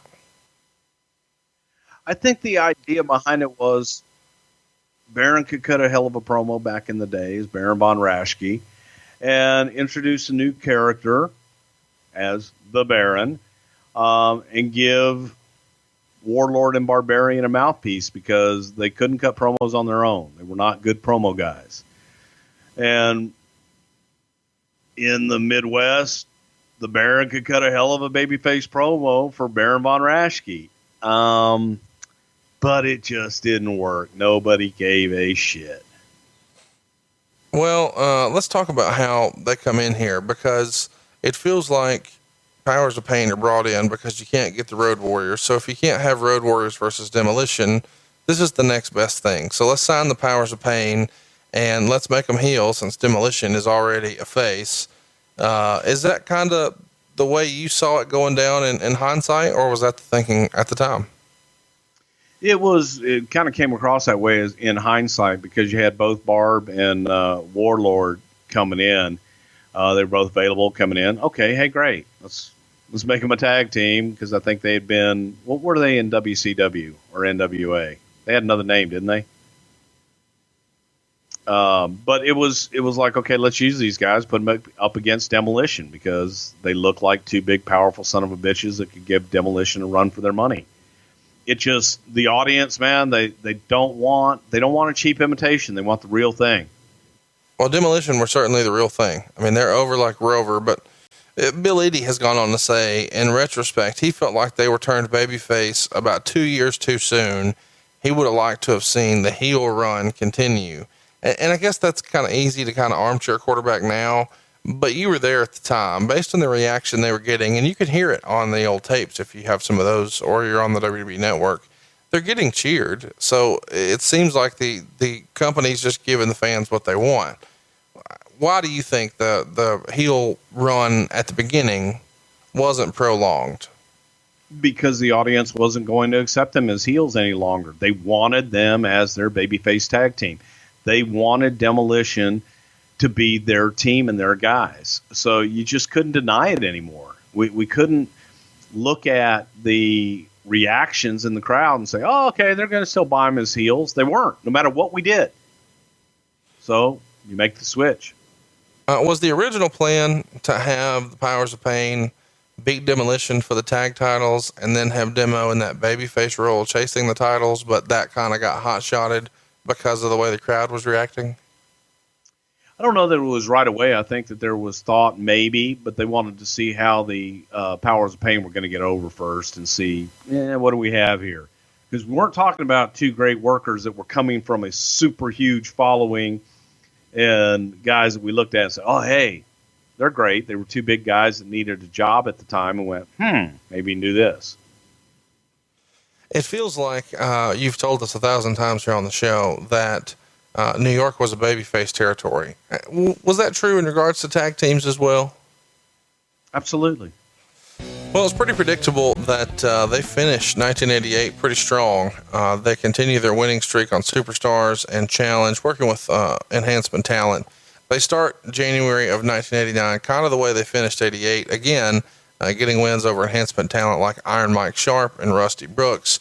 We find ourselves at the 89 Royal Rumble, and this is kind of fun because this is the Royal Rumble where a lot of people will remember that not only were Demolition involved in the match, where they weren't in 88, they are here, and they're involved in a big way. They draw both number 1 and number 2. So that creates a little bit of intrigue as to, hey, if they're 1 and 2 and they're partners, how are they going to react? Well, they really go at it, and the fans are into it. Bruce, why was the decision made to have them enter at 1 and 2? Unpredictability, pal. It really does get over the idea of anything can happen in the Royal Rumble, right? And when we were looking at it, what would be the most unlikely pairing to take place and to happen?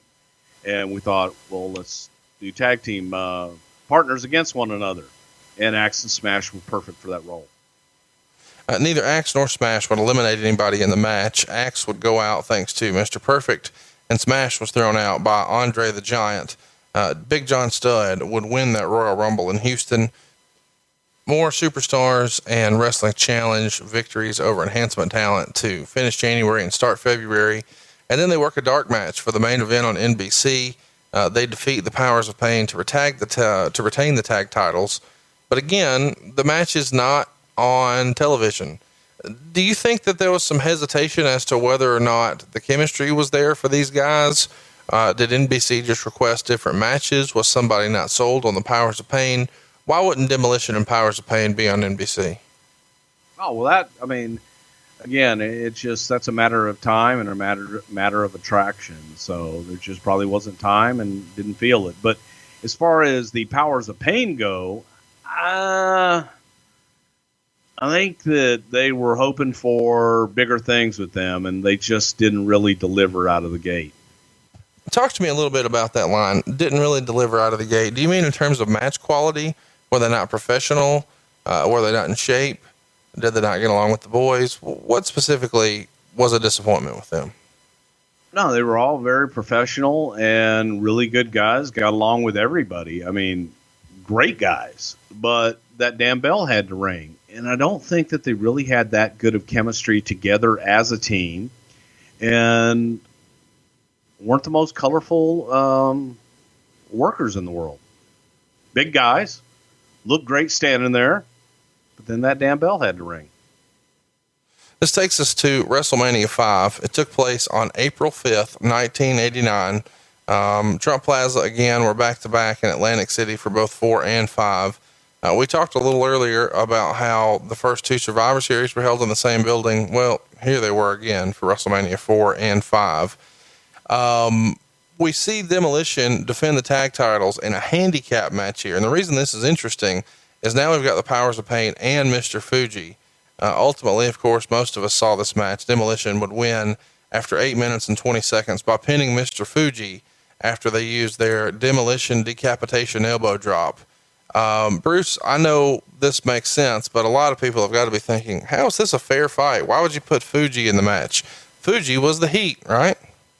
Without a doubt. Fuji was the story. Fuji was the one that introduced Demolition and went through the entire, tag team run. And he had sided with the new young talent. So Fuji was definitely the story here. And we needed to add something to this match to make it different and some kind of an attraction. Well, after this, you guys decided that Powers of Pain are not an attraction, and they're split up not too long after this match and go into singles competition. So that experiment is over. What did you think of the Demolition's Decapitation elbow drop? That's their finishing move. Most of you remember you lay an opponent across one guy's knee as he kind of takes a knee on the mat, like you would at football practice. Lay another guy across your knee, and then Axe gets on the second rope and comes down with an elbow across the guy's chest and face, and there's your finish. It's not the most devastating looking finish, and it feels like a pretty safe one. So it seems like something that the boys would have really enjoyed as a finish, as compared to like the Road Warriors, clothesline off the top off of Animal's shoulder gimmick, right? Yeah, I ain't taking that one. No, I thought it. I thought it was devastating as hell, especially when Barry would flip the guy and they'd take the extra bump off of the elbow drop. But I thought it fit them, and I thought it was pretty good. Well, so there you go. April 9th, 1989, we would see them back working TV tapings, just underneath guys again, and they do this through all of April and May. But then on May 27th, 1989, we actually see them on Saturday night's main event, and they're defending the tag team titles against the Brainbusters. And Demolition loses the match by DQ after about 9 minutes when Axe throws the referee Joey Morella down.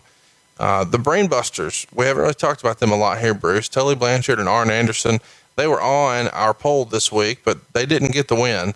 They had debuted, of course, in October of 1988. They're managed by Bobby the Brain Heenan, and they were coming in with lots of hype from the NWA, having incredible runs with the Four Horsemen there, and being, of course, multiple-time tag team champions. How did them coming into the WWF come about, and how good of a fit do you think they were for the WWF? Well, as far as the Brainbusters coming in, I believe a lot of that was done through J.J. Dillon. But the Brainbusters, Tully and Arn, good God, who wouldn't want to work with Tully and Arn? Both great workers.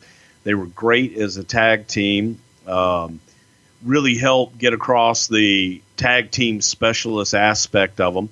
And add to that the third element of Bobby Heenan, man, and you got a hell of a package there with the Brainbusters. So them coming in, and they could be true heels. They would get heat with Bobby, but they also worked like heels, and they weren't afraid to be heels, which is a big difference as well. So the Brainbusters coming in, I thought, added a whole new element, and both guys, great workers. They have a reputation amongst wrestling fans as being one of the greatest tag teams of all time as far as just their in-ring work. What was the general feeling amongst the office of the boys about Arn and Tully as in-ring performers? Excellent. I think everybody from everybody in the office to everybody in the locker room would love to work with Tully Blanchard as a heel, and vice versa with Arn.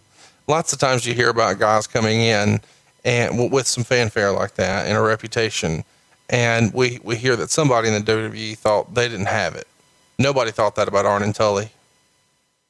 Not that I know of. I don't know amongst the boys, but I think pretty much here are two veterans. Here are two guys that deliver, whether it's in front of the microphone or in the ring, on everything that they did. They were solid and probably, one of the best ever. Let's talk about their presentation, because while they're paired with Bobby Heenan, and I don't know that was, obviously Bobby Heenan is the greatest manager of all time, but Tully and Arn had a reputation for being phenomenal promos. So they didn't necessarily need a mouthpiece, but this was the era when every heel tag team had a heel manager, right? Exactly.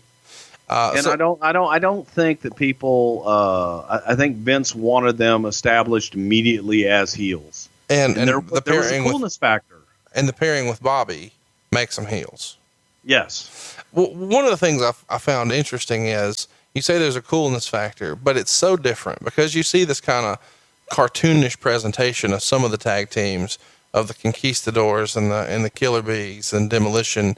And now you've got Arn and Tully here as the Brainbusters with the most simplistic, satin jackets and just black or red trunks. And that's it. No silly face paint, no spikes, and no music. A lot of the times they're walking to the ring with no music. Why did this make sense? Or was their gimmick kind of the Mr. Fuji rib? Best rib, no rib, best gimmick, no gimmick. They didn't need it at that time. I mean, it was simply to make them different. Well, they were, that's for sure.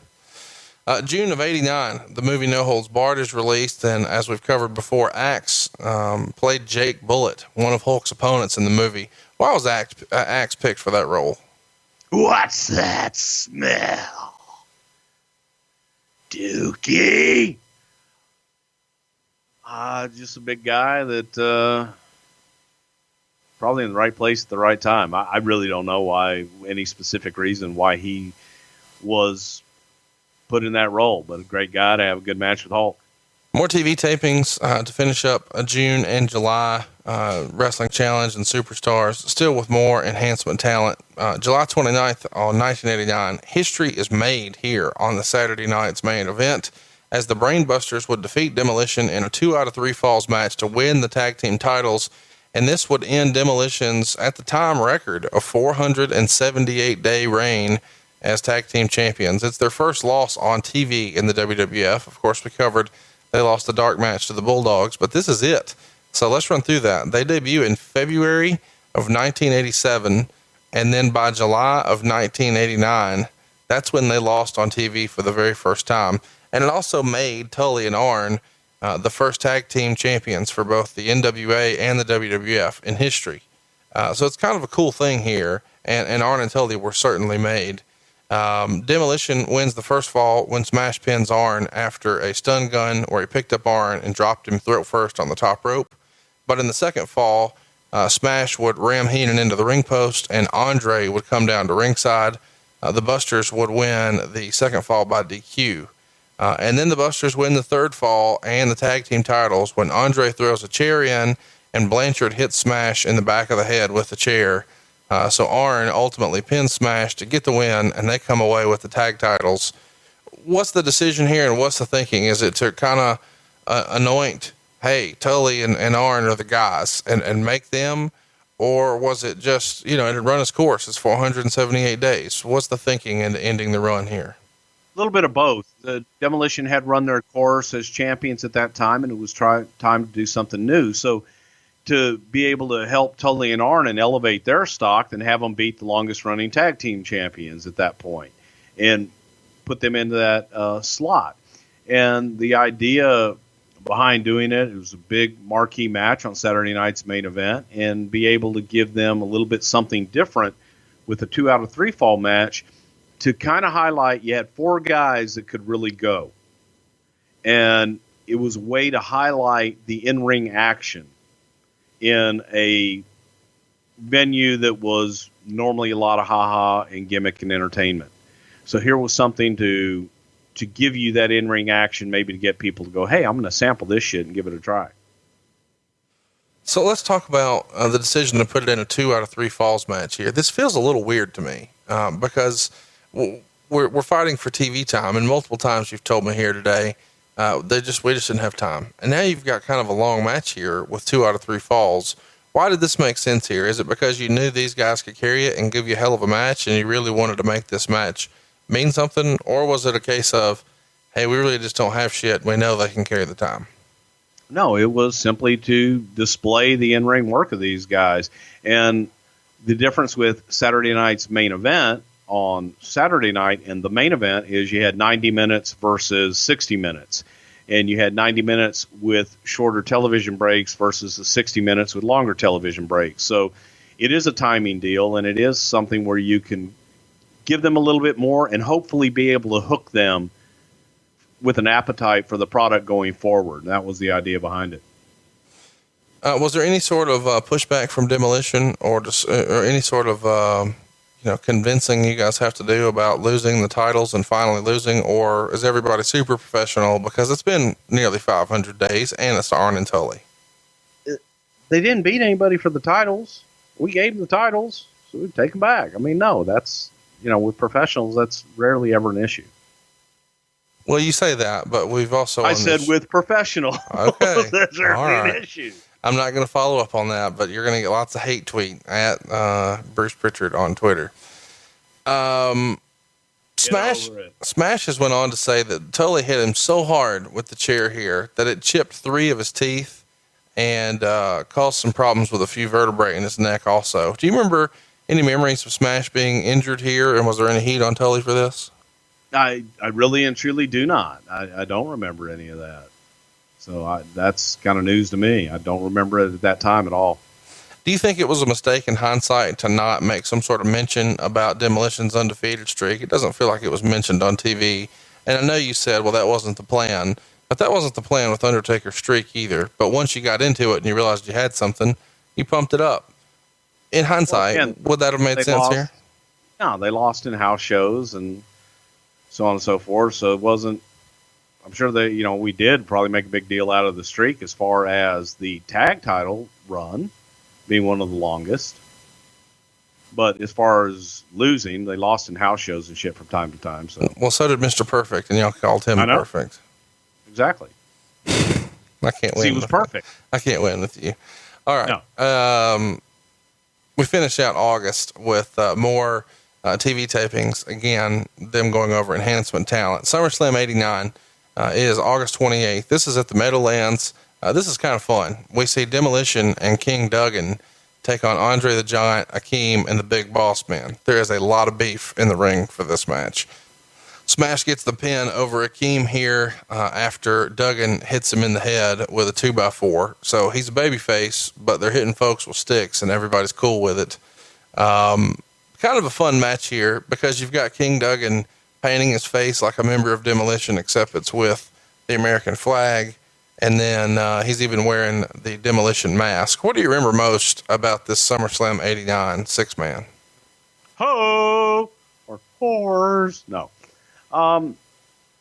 Just simply, as a way to get Andre and Duggan involved in the show because they had a personal issue going on without having to have that one-on-one match. Andre, limited mobility at this point, so you just try and keep it safe and get everybody involved and get that exposure out there without having to expose his one-on-one limitations. We saw in the match here, everybody and their brother takes a body slam from Smash, with the exception of Andre. But Smash does body slam Akeem and Boss Man.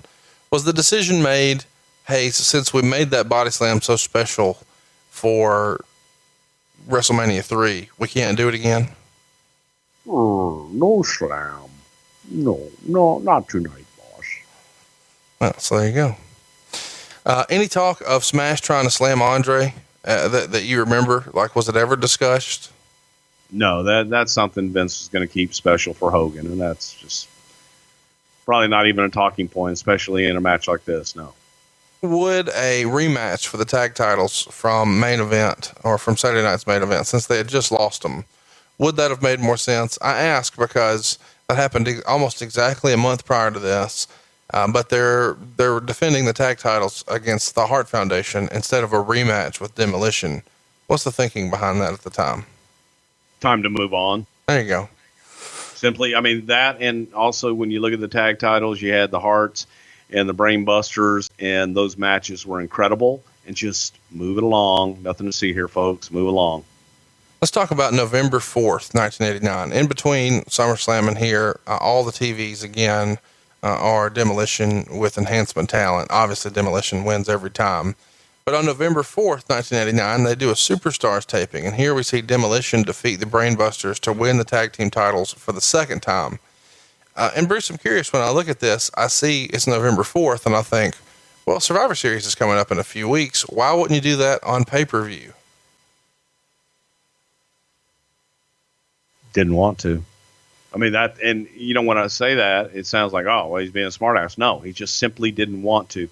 He's looking at being able to do something during sweeps and to get something special on the show, which he would always, if you go back during those times, he would try and do like one big match.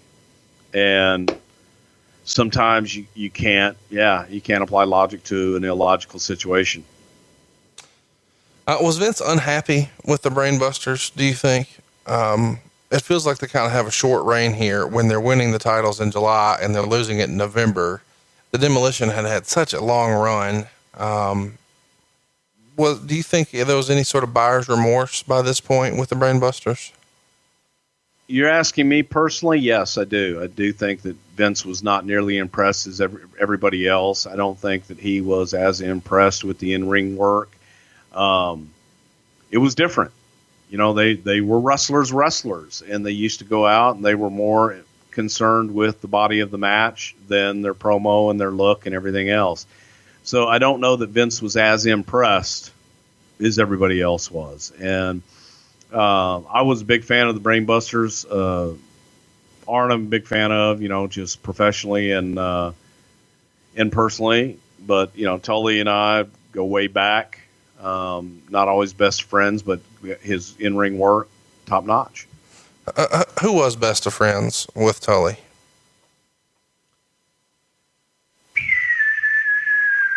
I don't know. It feels like Tully did a fair job back then of alienating himself. And obviously he's at a different place in his life, but it feels like he didn't have a lot of buddies. Not really, no. Yeah. No, not really. I mean, I remember driving around a nightclub in Ohio somewhere with Arn, waiting for Tully to come out, and Arn looking at me going, why the hell are we waiting on this motherfucker? But it just, I don't even think that Arn was. At the 89 Survivor Series, it took place November 23rd, 89, Rosemont Horizon in Chicago. Demolition is on the Hulkamaniacs team, which is exactly where you want to be if you're in the WWF in 1989. They're teaming with Hulk Hogan and Jake Roberts to take on the $1 Million team made up of Ted DiBiase, Zeus, and the Powers of Pain. In the match, Axe was pinned by the Warlord and Smash was pinned by the Barbarian. Hogan was the eventual winner and the sole survivor of the match. Since Axe was pinned by Warlord and Smash was pinned by Barbarian, it feels like there's at least a consideration here at this point to program them in a tag team situation for maybe a title run. Would you agree? No.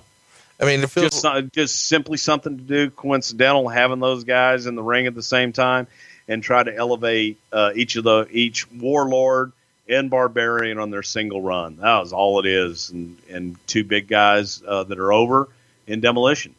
It felt like to me that you guys were probably going to try to do that, but it never happened, of course. They never had a big televised match again. They were never on pay-per-view again. So I guess in hindsight, it didn't make any sense. But if you're saying it was just to build their singles run by beating tag team wrestlers, we'll have to buy it and move on. We go ahead and finish out November and December with them working a series of Superstars and Wrestling Challenges. December 17th is of note because they have a match with the Brooklyn Brawler, which I think is maybe one of the first times they wrestled him on TV. And then on December 30th, Andre and Haku defeat Demolition to win the tag team titles. So Andre and Haku are in the Heenan family together, but it kind of feels like they were thrown together as a team. And we touched on this on our WrestleMania 6 episode, but why was the decision made here on a Superstars taping to have the tag switch happen here? Was it to just give yourself enough time to build towards WrestleMania? I think so, and it was just something to put those two together, those two being Haku and Andre. It was Andre's last hurrah. And I know Vince wanted him to kind of go out on top, but he couldn't work. He couldn't get in the ring and have a singles match with anybody. So Haku was the designated worker to go out every night and take all the bumps and do everything that he needed to do. Andre would come in for a spot, but that was it, simply designed to get to that point. Was this a little bit of a thank you to Andre to have one last, featured spot here? Obviously, he can't do all the work, as you said, but let's give him one last tag team title run. Not that he was tag champ before, but just put him in one more little thing of relevancy before we wind her down? Because it feels like by December of '89, you know that we're about done here. I think so. Yeah, I definitely think so. January 20th, they would go ahead and wrestle Alan Martin and George South on a Superstars taping. Of course, Demolition gets the win there. And our next big show is the January 21st, 1990 edition of the Royal Rumble. It took place at the Orlando Arena in Orlando, Florida. And Demolition is in the Royal Rumble match. Axe would come in at 13. Smash comes in at 15. And neither man, again, has any eliminations. Axe is thrown out by Earthquake. Smash is thrown out by Haku. Hogan, of course, wins the Royal Rumble, and we were on a course for WrestleMania. They would have another match on Superstars with the Powers of Pain. This one went down on February 10th, 1990. The Demolition, of course, get the win by disqualification, and that builds us towards the February 23rd, 1990 main event. It's on NBC, and the Colossal Connection, which is Andre and Haku, defeat Demolition to retain the tag titles. And this is a dark match, so it never makes air, but it seems like at this point you guys are trying to get tape on the match and work the kinks out, getting ready for WrestleMania. Is that something y'all would have done back then? Yeah, they were working every night in the house shows, and it was one of those attractions that was a part of that house show package. So for each of those main events, the underneath card, with the exception of the matches that were going to be on the main event live, were basically that house show package going around the horn. We did a whole show on WrestleMania 6, but that's obviously what we're building to. Along the way, there's lots of little TV shows, Superstars and Wrestling Challenge. Again, it's Demolition getting wins over Enhancement Talent. But on WrestleMania 6, and we've covered this in long form in our archives, Demolition regains the tag titles after about 9.5 minutes. This comes when Axe pins Haku after they do their elbow drop finishing move. And after the match, Heenan blames Andre for the loss, getting in his face and yelling at him. And then the microphones pick up Heenan saying a bad word. And this has kind of been expanded upon. And we cover that on that episode as well.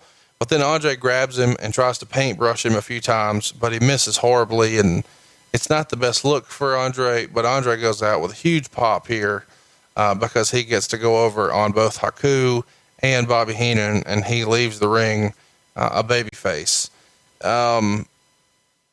This is his last match in the WWF on television. He would have some matches in Japan and Mexico, mostly tag stuff, but never wrestled on television for the WWF again, as far as I know. Is this something that, you know, this is just a conspiracy theory, so hang in there with me. Did Andre, what was his relationship like with Demolition, Barry Darsow and Bill Eadie? Well, especially with Bill Eadie, Andre had a good relationship with Bill Eadie. I guess my question is, do you think that Andre asked to be programmed with him for his last match? Would this have been an Andre request that Vince just rewarded him with the tag title run, or he just said, hey, boss, if we're winding up, how do you want to go out? And he wanted to do this babyface turn in one last match with Demolition and his buddy Bill? I don't know that Andre necessarily asked for that, but I can almost guarantee you that Vince, in the back of his mind, programmed it that way because he being Andre and Bill Eadie were friends, and Bobby and Andre's relationship, and Andre trusted Eadie, he trusted Darsow, and he liked Haku. So it's a way for it really to play nice there at the end, and the boss to go out on a high note. So you surround Andre with his friends and people he's comfortable with, and that's a suitable way to send him into the sunset. I think so. What'd you think about this match again? And I know we touched on it in WrestleMania 6 episode, but in hindsight, what'd you think of this match? In hindsight, it's sad to me. It's just sad to see Andre go out the way that he went out from the health standpoint. And even the very last things that he did with Bobby, his timing was just so off. He didn't want to hurt Bobby, didn't want to hurt anybody. And you don't want to remember him like that. You want to be able to, you want him to go out on top as much as they possibly can. But he got a send off, and I think everybody was happy with it. This is Demolition's third reign as tag team champions, and at this point, they've been on top of the division for about 2 years. at this point, they're kind of made men. Wouldn't you agree? Oh, hell yeah. They had become, I think at this point, the tag team of the WWF. March 31st, 1990, they would be back on a Superstars taping, getting a win. And then they make their way to a show in Tokyo, Japan.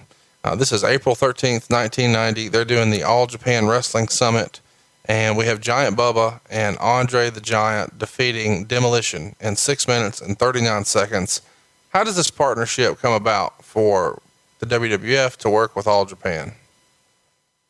Well, it was also working. This was an event that Vince kind of put together with All Japan and New Japan, doing an actual joint promotion. And a big part of it was the match with Andre and, Baba, the two giants in Japan, Baba and Andre. And of course, both guys, Baba and Andre, both liked Bill Eadie a lot. Bill had done an awful lot as Super Destroyer in Japan. So he was a big name, and people knew that Super Destroyer, Mass Superstar, Bill Eadie and Demolition Axe were one and the same. So it was a big deal. It's a pretty cool moment to have Andre and Giant Baba team up and defeat the tag champions. Is this a match that Baba wants since he knows Andre's winding it up? Yeah, and frankly, at the time, everybody thought Baba was winding it up too. Unfortunately, that he still stuck around for a little while longer. But yeah, they were friends, and Baba, I believe Andre worked for Baba first, then Andre jumped over to Inoki's group with New Japan. So it was kind of to make everything whole with Baba and Andre at the very end. Is this the trip to Japan where Bill Eadie got sick, or was that later? This may be the one. I think this was it. Do you want to share that story? I don't know enough about it to share it, other than he had heart issues. And when he came back, he went in and got tested, and they had to do a procedure that jump-started his heart, where they shock the heart, and it stops your heart for a minute, and then they bring you back to life. There's a rumor out there that he develops this situation from a shellfish allergy. Is that what you heard? That is what I heard, but I don't know enough of those particulars. But it was right in this time frame that he got sick, and man, it was a scary deal because his heartbeat was off, and they were trying all these experimental deals that people didn't know a whole lot about. So it was scary. It was unknown. And we didn't know how that was going to affect him physically in the ring. The rumor and innuendo is that he was at a Chinese restaurant, and he ordered shrimp and lobster sauce and took a few bites, and it started burning, and he felt uncomfortable. He went to the movies, and while they were sitting there, he was so on fire that he stepped out to get some air. And on his way out, the last thing he remembers is putting his arm on the door, and he collapsed. His heart had stopped, and he had an allergic reaction. He wound up being in the hospital for 4 or 5 days, and the doctors told him that he was allergic to shellfish, and it put him into anaphylactic shock. And he had a reaction there that caused his system to shut down. And a lot would argue that his wrestling career was never really the same after this. Would you agree with that? Without a doubt. Yes, it never was. And there's talk that he may have angled to be, or did you guys ask him to be an agent and then bring somebody else in to keep this Demolition gimmick going? How did that come about? Best of my recollection, Vince approached Bill Eadie about, hey, look, your career doesn't have to be over.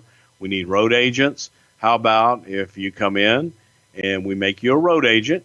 You don't work anymore in the ring, but we also make a transition with Demolition. We bring in a third member, and you become either their spokesman or a manager of sorts for Demolition. But his real duties would be as a road agent as well, behind the scenes.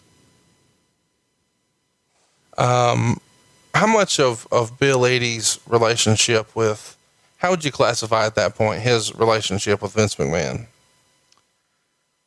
Professional. I don't know that it was anything more than that. Just kind of a professional relationship that Vince had with any other talent. But Bill was well liked by the locker room and the boys. Is that fair to say? I think so, yeah. There's a rumor out there that Andre the Giant was the godfather to Edie's youngest daughter. Do you know that to be the case? I have no idea. Okay. Wouldn't surprise me. They were friends. Through all of April and May and even into June, Demolition is just working enhancement talent at the TV tapings. And they decided to bring in this third member that we talked about, because Axe is going to be out for a few months here trying to make a full recovery. And he's kicking around the idea of being an agent and, just knows he wants to be in the business and they want him to be a part, but they don't want to lose momentum here. So they bring in Bryan Adams, who would go on to be known as Crush. And Demolition has said that they thought the original plan would be that Crush would be teaming up with Smash for a few months. And then when Axe could go again, they're going to come back and Crush would break off into singles, but it didn't really go that way. We're going to talk about that. But first, where did you guys find Bryan Adams and what was the original plan as far as you remember? Bryan Adams was working as the American Ninja in Portland, Oregon. During this time, Piper was in and out and around and about, and Roddy lived in Oregon, and Roddy from time to time would suggest people and brought me a tape, specifically of this Bryan Adams guy. So we were going to be in Seattle. We were going to be in the Pacific Northwest up there.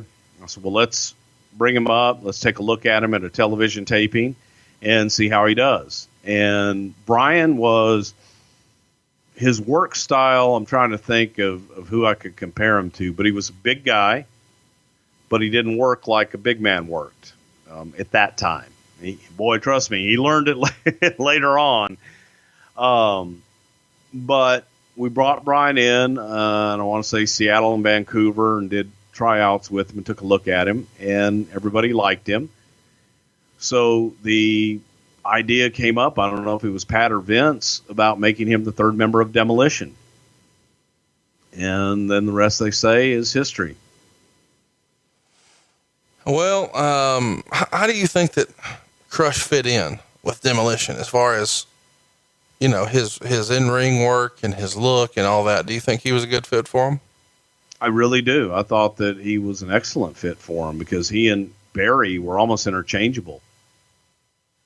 Demolition, when they do this, of course, turn heel, and in storyline, they're doing this to gain a 3-on-2 advantage over the other tag teams. So even though it wasn't officially called this on WWF TV, this is what a lot of us refer to as the Freebird rule, which allows them to use any 2 or 3 members to defend the titles, which always ended up being Smash and Crush here. Axe was more of a managerial role here. And around this time, we would see the Road Warriors finally make their way to the WWF. That goes down in June of 1990, right around the time that all of this craziness is happening with Demolition and a third member. Was the decision made here to turn Demolition heel at this time because the Road Warriors were coming in, or why did that make sense?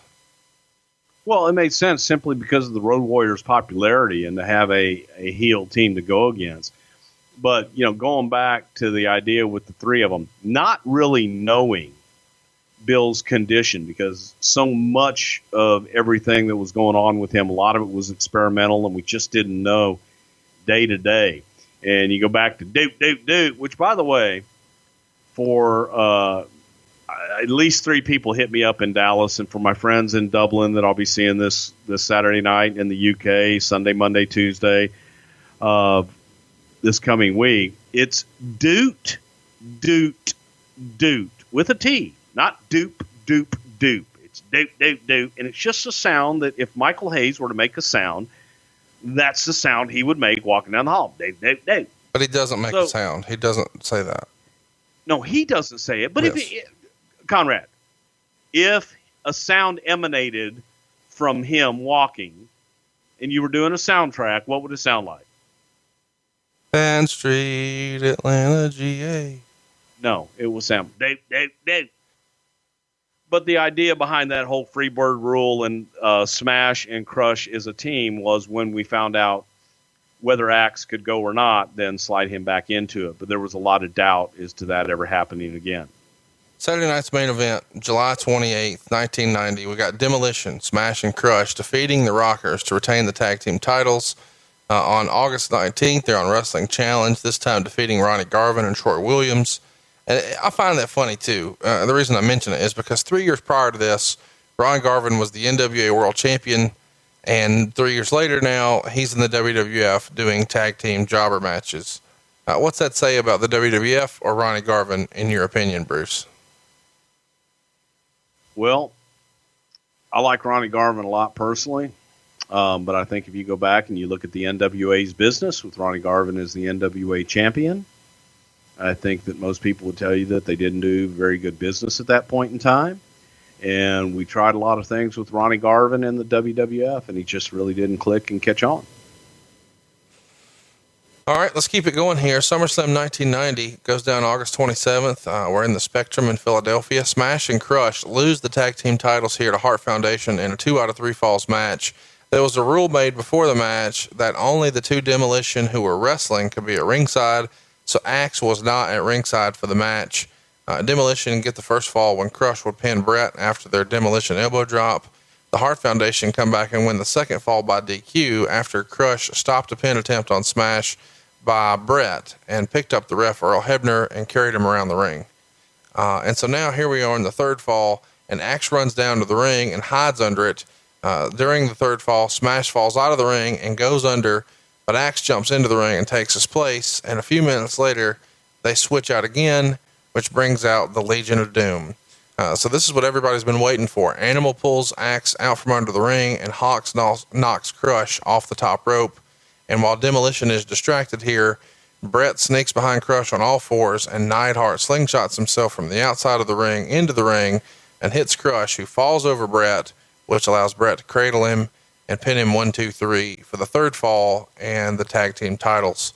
Why was the decision made to put the belts on the Hart Foundation, and whose idea was it to kind of program the Legion of Doom and Demolition right away like this? I don't know whose idea specifically it was to put the titles on the Hart Foundation, but the idea to put the LOD with Demolition was, I think, the feeling that Demolition had had a hell of a run at that point. And maybe we had something with Darso as a single and Crush as a single, and Bill Eadie was questionable, especially at this point in time. So let's go ahead and get your money out of the Legion of Doom and Demolition. That's what everybody wants to see. And by Legion of Doom defeating Demolition, that would help anoint them and move them on up the ladder. Well, we talk a lot about on this show what could have been. And I think a lot of wrestling fans thought, man, WrestleMania 8 should have been Hulk Hogan and Ric Flair. It was right in front of them. Why didn't they do it? And I think a lot of people would say, we finally got the Road Warriors and Demolition in the same promotion. Why wouldn't you save that for WrestleMania 7? Instead, you take the tag titles off of them here. And of course the Road Warriors are involved, but it happens at SummerSlam and not in a match with them. In hindsight, do you think WrestleMania 7 could have done big business with Demolition versus Legion of Doom for the tag titles? It definitely would have been an attraction at that point. And probably the feeling, knowing Vince, is that they didn't need the championships, that people wanted to see them face each other and didn't need the championship involved in the issue. Bill Eadie has said that by this time, the WWF fans loved Demolition so much, and they were so over, that as weird as this sounds, the feeling had kind of flip-flopped. So to a WWF fan, the Legion of Doom were the imitators, not Demolition. Does that make sense to you? Is that the way you think Vince thought a lot of WWF fans felt at the time, that LOD are now Demolition imposters? The WWF fans, True Blue, yes, definitely felt that way. Legion of Doom would, of course, win the tag titles, but it wouldn't be for a full year, and it would happen at the next SummerSlam 91. And in that match, they defeated the Nasty Boys, who would wind up defeating the Hart Foundation for the tag titles at WrestleMania 7. So this is Demolition's last reign as the World Tag Team Champions here, that we see the Hart Foundation put it into. They never win the tag titles again. And To me, I think you could argue that they did that too quickly. Bill Eadie and Darso have said they thought Legion of Doom was the hardest team to work with because it was a style clash. Other people would say LOD didn't want to do shit for Demolition. Why do you think they didn't have better matches? And do you think Hawk and Animal had some sort of issue with the Demolition gimmick? I do think it was simply a style clash because Demolition style was always being able to go out there and kick and punch and completely dominate their opponents, which is precisely what Demolition did. And when you get two teams or two guys that are doing the same thing, a lot of times, if they can't do anything else and they can't vary from that formula, you're screwed after the first 5 minutes. So I think it was just simply a clash of styles. I don't think that LOD did not want to work with Demolition, and Demolition did not want to work with LOD. I think everybody kind of saw that as a dream match. But when you can see it and visualize it and hope for it, but then by God that bell rings and you're sitting there going, oh shit, you're begging for it to ring again. And it just didn't work, and they didn't gel well together.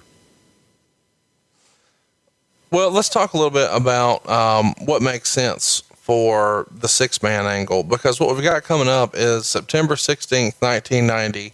This is the first time we would see all three Demolition actually work a match together as a 6-man. It happens on Wrestling Challenge. They're taking on some underneath guys, and they continue this trend through September and on into October. Through October 13th, 1990, a Saturday night's main event. This time it's the Ultimate Warrior teaming with the Legion of Doom against Demolition, all three members, Axe, Smash, and Crush. The Demolition lose here, of course. Ultimate Warrior being the world champion and the Legion of Doom being the new hot babyface tag team. What'd you think about this match and this pairing? It's kind of interesting that you got 6 guys in the ring and all 6 are wearing face paint.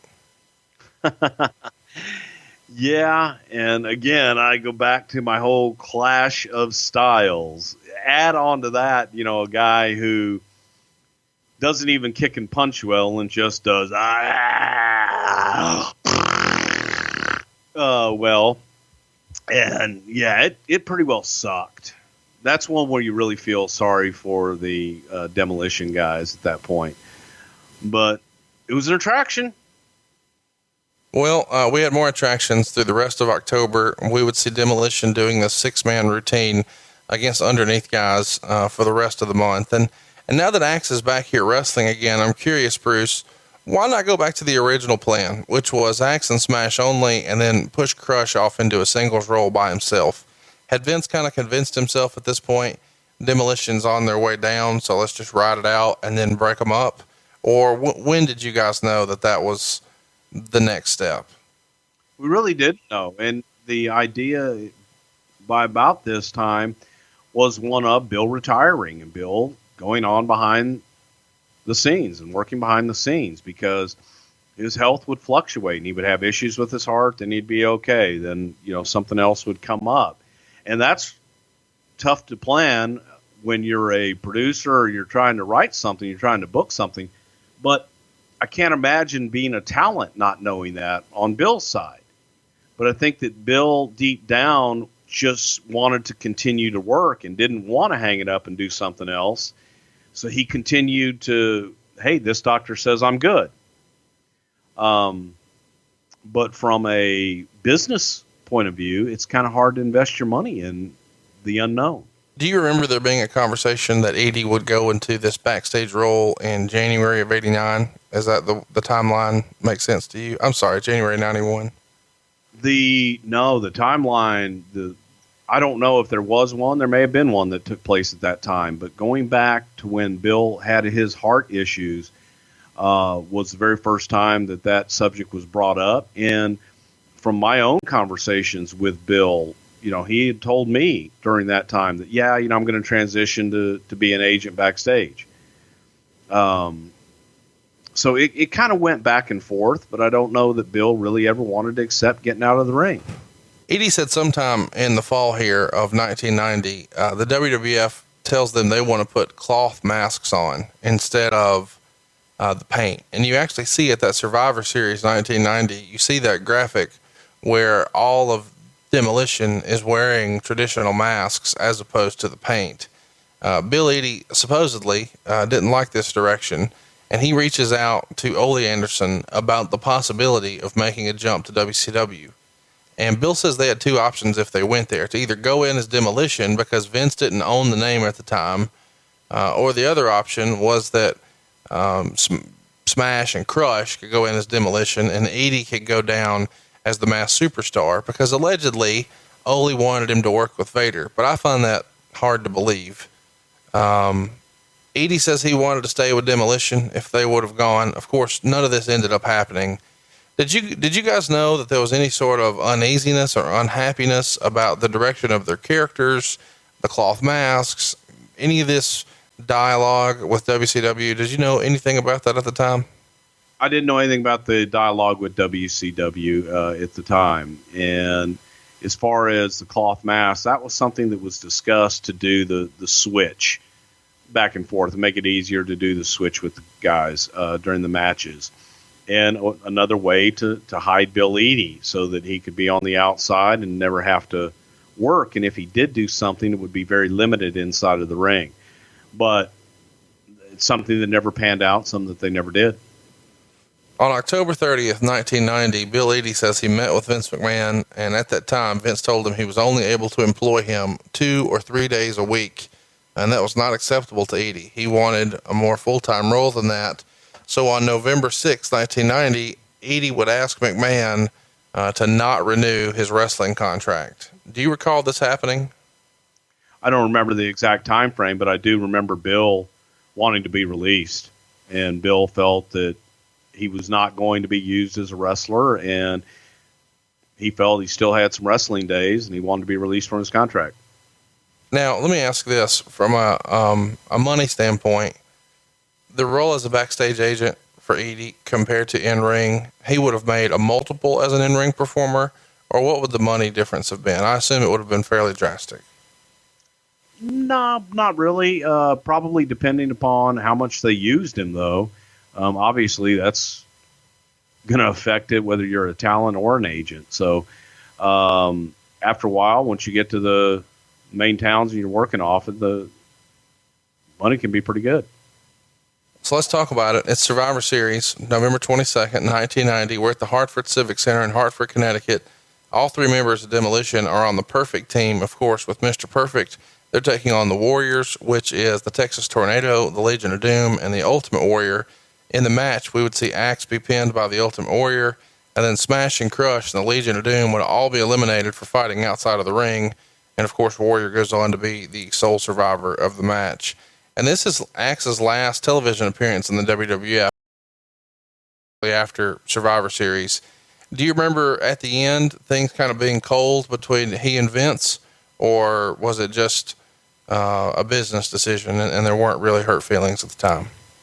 Best I remember, it was a business decision, and I remember saying goodbye to Bill because I've always liked Bill, and it was business. It was business. It was sad, and you didn't want to see it happen, but that's all it was. Axe would start wrestling on the Independents in 1991, and he called himself Axis the Demolisher. He would team with Randy Colley, who was the original Smash, and then later in 1991, he actually tried to use the Demolition gimmick, but the WWF sent him a cease and desist letter to stop using the gimmick. Do you remember word getting to the locker room that this was going down? Oh God. I mean, it was everywhere. Yeah. He was doing stuff, all over the place. You heard when guys left, what are they doing now? And right. He was on the face paint and being, Axis the Demolisher with the same gimmick. And Randy Colley, I think, had been Detroit Demolition or some kind of variation of that when he had left beforehand. When Vince hears this, does legal handle it, or does Vince make the call and say, put an end to this shit?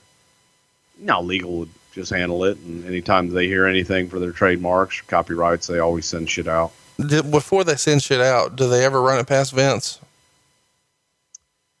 Sometimes. What I'm getting to, No, sometimes they do, sometimes they don't. Sometimes it'll be they'll just send shit out and be wrong, or Vince would have told somebody, yeah, you can do it or not. It just really depends. Do you remember Vince ever being approached by legal and saying, hey, we're going to send this out just wanted to make sure it's okay or give you a heads up, and him say, no, leave them alone? Or did he always say, fuck them, go get him? For some talent, yeah, he was like, you know what, go ahead and leave him alone. With Randy Savage, he gave Randy Macho Man and said, no, go ahead and do it. You were doing it before you got here. Keep it. I'm not going to challenge you on it. Some he just didn't really care about, but some he did. Why does he make that decision where he will pursue Cody Rhodes and the Dudley Boys, but he won't pursue the Macho Man? Got to ask him that one. That's strictly a personal choice from him and how he feels at the time. And that could change from day to day. Well, no rhyme or reason. That's why this show's fun. It's all Vince. No, stories. There's not. And seriously, man, Cody Rhodes could get on the phone with Vince and have a great conversation with him. He said, God damn it, pal. You're right. Don't worry about it. Just do it. And everything be fine. You just never know. And there's not really a rhyme or reason to it. At the Royal, I'll probably get a cease and desist letter for using this or something. Who knows? Well, I'll tell you what happened to me Sunday later. At the Royal Rumble, which took place on January 19th, 1991 from the Miami Arena in Miami, Florida, Crush and Smash are involved in the Royal Rumble match. Here we would see Smash come in at 15. Crush comes in at 20. Both guys are thrown out by Hulk Hogan. Of course, Hogan goes on to win the match. And I found it interesting that between 3 Royal Rumble matches, they're considered maybe the top tag team in the promotion, 89, 90, 91. Nobody ever eliminated anyone. So Demolition has 0 eliminations between them in all 3 of those. I found that as a little fun fact. At WrestleMania 7, Smash and Crush would lose to Tenryu and Kateo. We talked about them in long form on WrestleMania 7. Did you guys at this point know Demolition's winding up, we're going to disband this, or when was that kind of evident? Wow, going back to the whole Legion of Doom thing, I think that it was time to think about something else for Demolition. And I think they were always thinking of them winding down at that point. They worked the Super World of Sports Super Show, the WrestleFest, on March 30th at the Tokyo Dome. They get pinned in 5.5 minutes by Nakano and Takano. That show, of course, was headlined by the Legion of Doom defeating Hulk Hogan and Tenryu. Legion of Doom being super over there. Pretty rare to see Hogan lose on top, but it happens by count out. It's just interesting to me that on the underneath, Demolition's losing, and on top, LOD's going over Hogan. Any memories of that show, or would that have been one that you would have taken a pass on attending? I definitely took a pass on attending that, but that was to try and help Tenryu with his new promotion. So it was under the guise of, hey, we'll have a ongoing long relationship with you. So how can we make this thing work and make a big impact? Demolition continued to wrestle for both the WWF and the SWS throughout the summer. Their final match as a tag team was September 18th, 1991. They lost again to George Takano and Shunji Takano. How did that strike you that that's kind of the end of Demolition? It feels to me, as a hardcore Demolition fan, that they deserved a better send-off than that one. And I know a lot of Japanese fans would probably take issue with that, but some sort of SWS partnership and them losing to those guys doesn't feel like the way I would have written the end of Demolition. What did you think of that? It's a little bit anticlimactic. And especially because as I said earlier, you asked me why, things with Demolition. Demolition was considered at that time, they were the tag team of the WWF. They were the men. They were the guys. So for me, it's anticlimactic. And for the fans of the WWF, I think it's a little anticlimactic as well. Now, I know you weren't there, but what led to the decision ultimately to end Crush and Smash? Did you ever get to the bottom of that? I don't really know, other than, you know what? Just end it. Move on. God damn, pal. What strikes me as interesting is, Axe is obviously gone here. Crush goes on a leave of absence and then eventually leaves and goes back to work in the Indies. and Smash starts to work a singles for a little bit, basically as an underneath guy. Rumor and innuendo would say that Crush's leave of absence here and leaving is drug related. Is that fair to say? I think that was during the time that Crush got popped at the Canadian border somewhere and had steroids in his bag. And he went to go, you know what, go get your situation straightened out. And if that all gets straightened out, you're welcome back. That's my recollection. Sure. In October, Smash would come back. This is October of 91. This time though, he's not in Demolition. He has a new gimmick. Do you want to tell us what it was? Well, first of all, I wasn't there. Repo Man. Was I there? No. But it was Repo Man. It was fucking great. Wasn't it great? You loved it. I did love it. Tell us why you liked the Repo Man. This is one of the worst gimmicks ever, and it takes the spot of the Goon and Bastion Booger. It's just awful. The October 28th, 1991 edition of the Wrestling Observer would report that Repo Man made his debut on TV against Reno Riggins and won. And of course, Meltzer says that Darsow got no crowd reaction. This Repo Man character would hang around till early 93, and he made his last pay-per-view appearance at the 93 Royal Rumble. Then we would see him pop up in WCW, Blacktop Bully, and other various gimmicks. Overall, Repo Man is one of the most wrestle crap gimmicks of all time. Can we agree on that? Yeah, wasn't he a golfer at WCW for a little while too? He did all kinds of awful, forgettable shit. It was all downhill after Crusher and Smash, at least to me. Those were two of the iconic gimmicks, and then everything else was just a fart in church, as you like to say. Yeah, but Barry Darsow, gotta love him. He's absolutely hilarious. I always liked him as Crusher Khrushchev myself, but the fact that he made a name for himself as Smash, roll tide. Roll tide on that, indeed. Of course, everybody knows that Bill Eadie and Randy Colley, Axe and Smash here, would wind up suing the WWF for the Demolition name and likeness and gimmick and all that jazz in the mid-90s. I think like 97 or so. The WWF ended up winning the lawsuit, and somewhere in there you started to see Bill Eadie list some of his old Demolition stuff on eBay, including a tag belt, I believe, but the mask and some of the other stuff he's unloaded over the years. Do you have any memories of this lawsuit for them suing for the Demolition name? And was anybody sympathetic to them over this?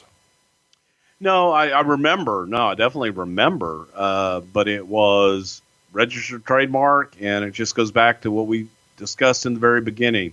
You know, the publisher is going to win that one, and Vince had the trademark registered. Vince is the one that made it internationally known, and they were simply players, and he's going to steal that idea and make it work. Axe and Smash start using this Demolition name and gimmick on the indies around 2007. This is the Darsow Bill Eadie incarnation. They still use it today. Do you know what sort of settlement was ever reached, and how all of a sudden Vince has a change of heart and lets them work this gimmick on the indies? I think you can refer this one back to either no one knowing about it and saying anything about it, or Vince going, "Oh, goddamn, what are they picking up? $100? Let them have it." What do you think, in hindsight, is the legacy of Demolition, and where do you rank them on the all-time WWF tag team list? And I say WWF because I don't want us to get sidetracked on other tag teams from other federations, but a WWF run, where are they all time, and what's their legacy in your opinion? WWF run number one. Wow, there you go. I really and truly do believe that, because I think that they were the tag team of the WWF from late 80s to, for their whole run. They were it. Man, everybody's going to be debating that as to whether or not they are. There's a lot of great tag teams, the Hart Foundation, the Rougeaus, the Brainbusters, a lot of Rockers. There's a lot of great tag teams. I'm just saying, as far as attraction, work, and everything else for the WWF, I think that they were synonymous with tag team and WWF.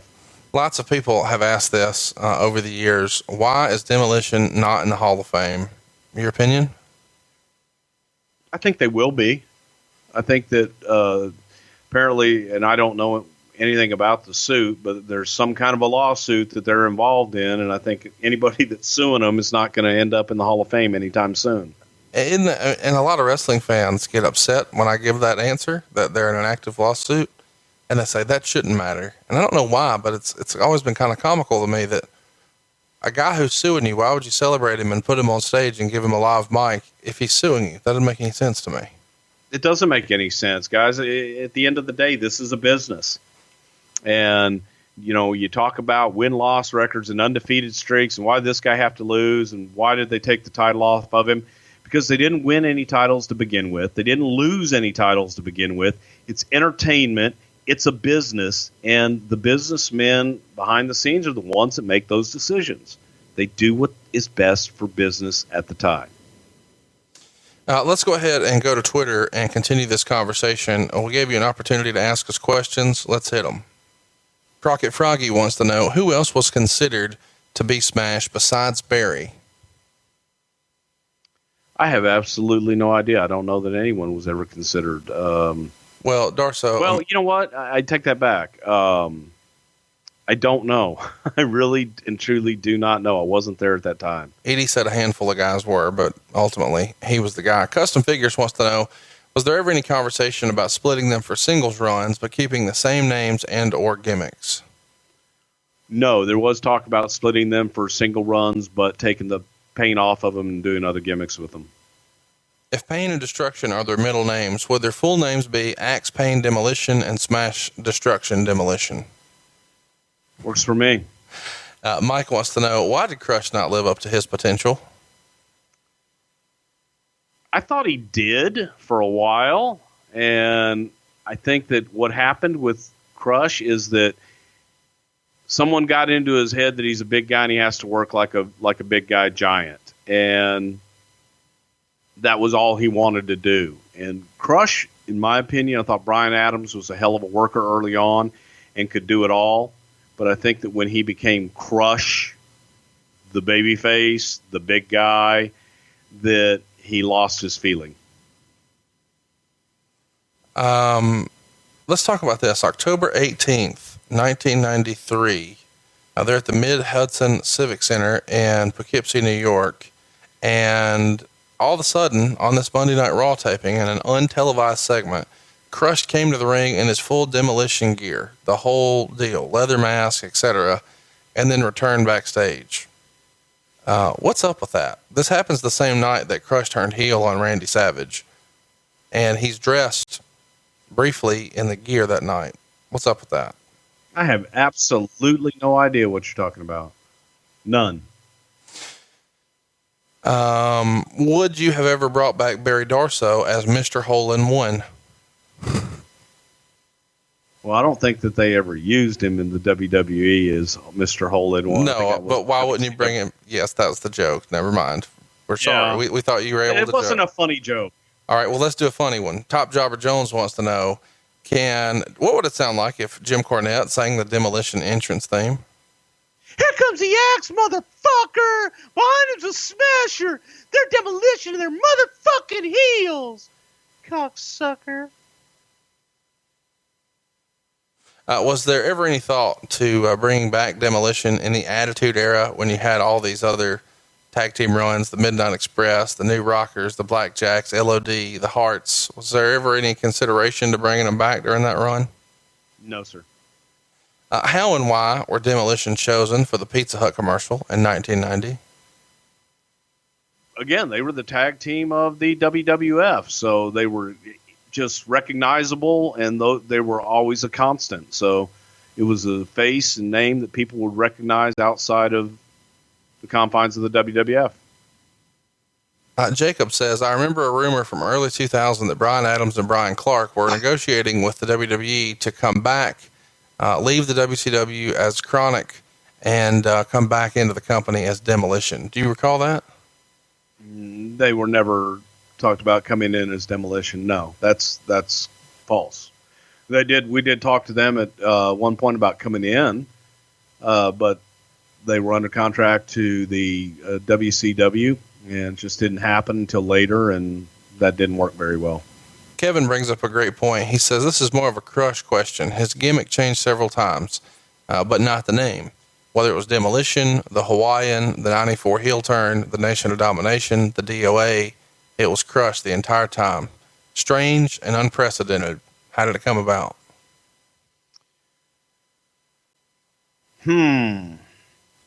Lack of creativity. No, he was just, once all the face paint came off and everything, he was Crush. It just kept him as Crush. And the Kona Crush moniker was something that Vince liked and something that Bryan liked.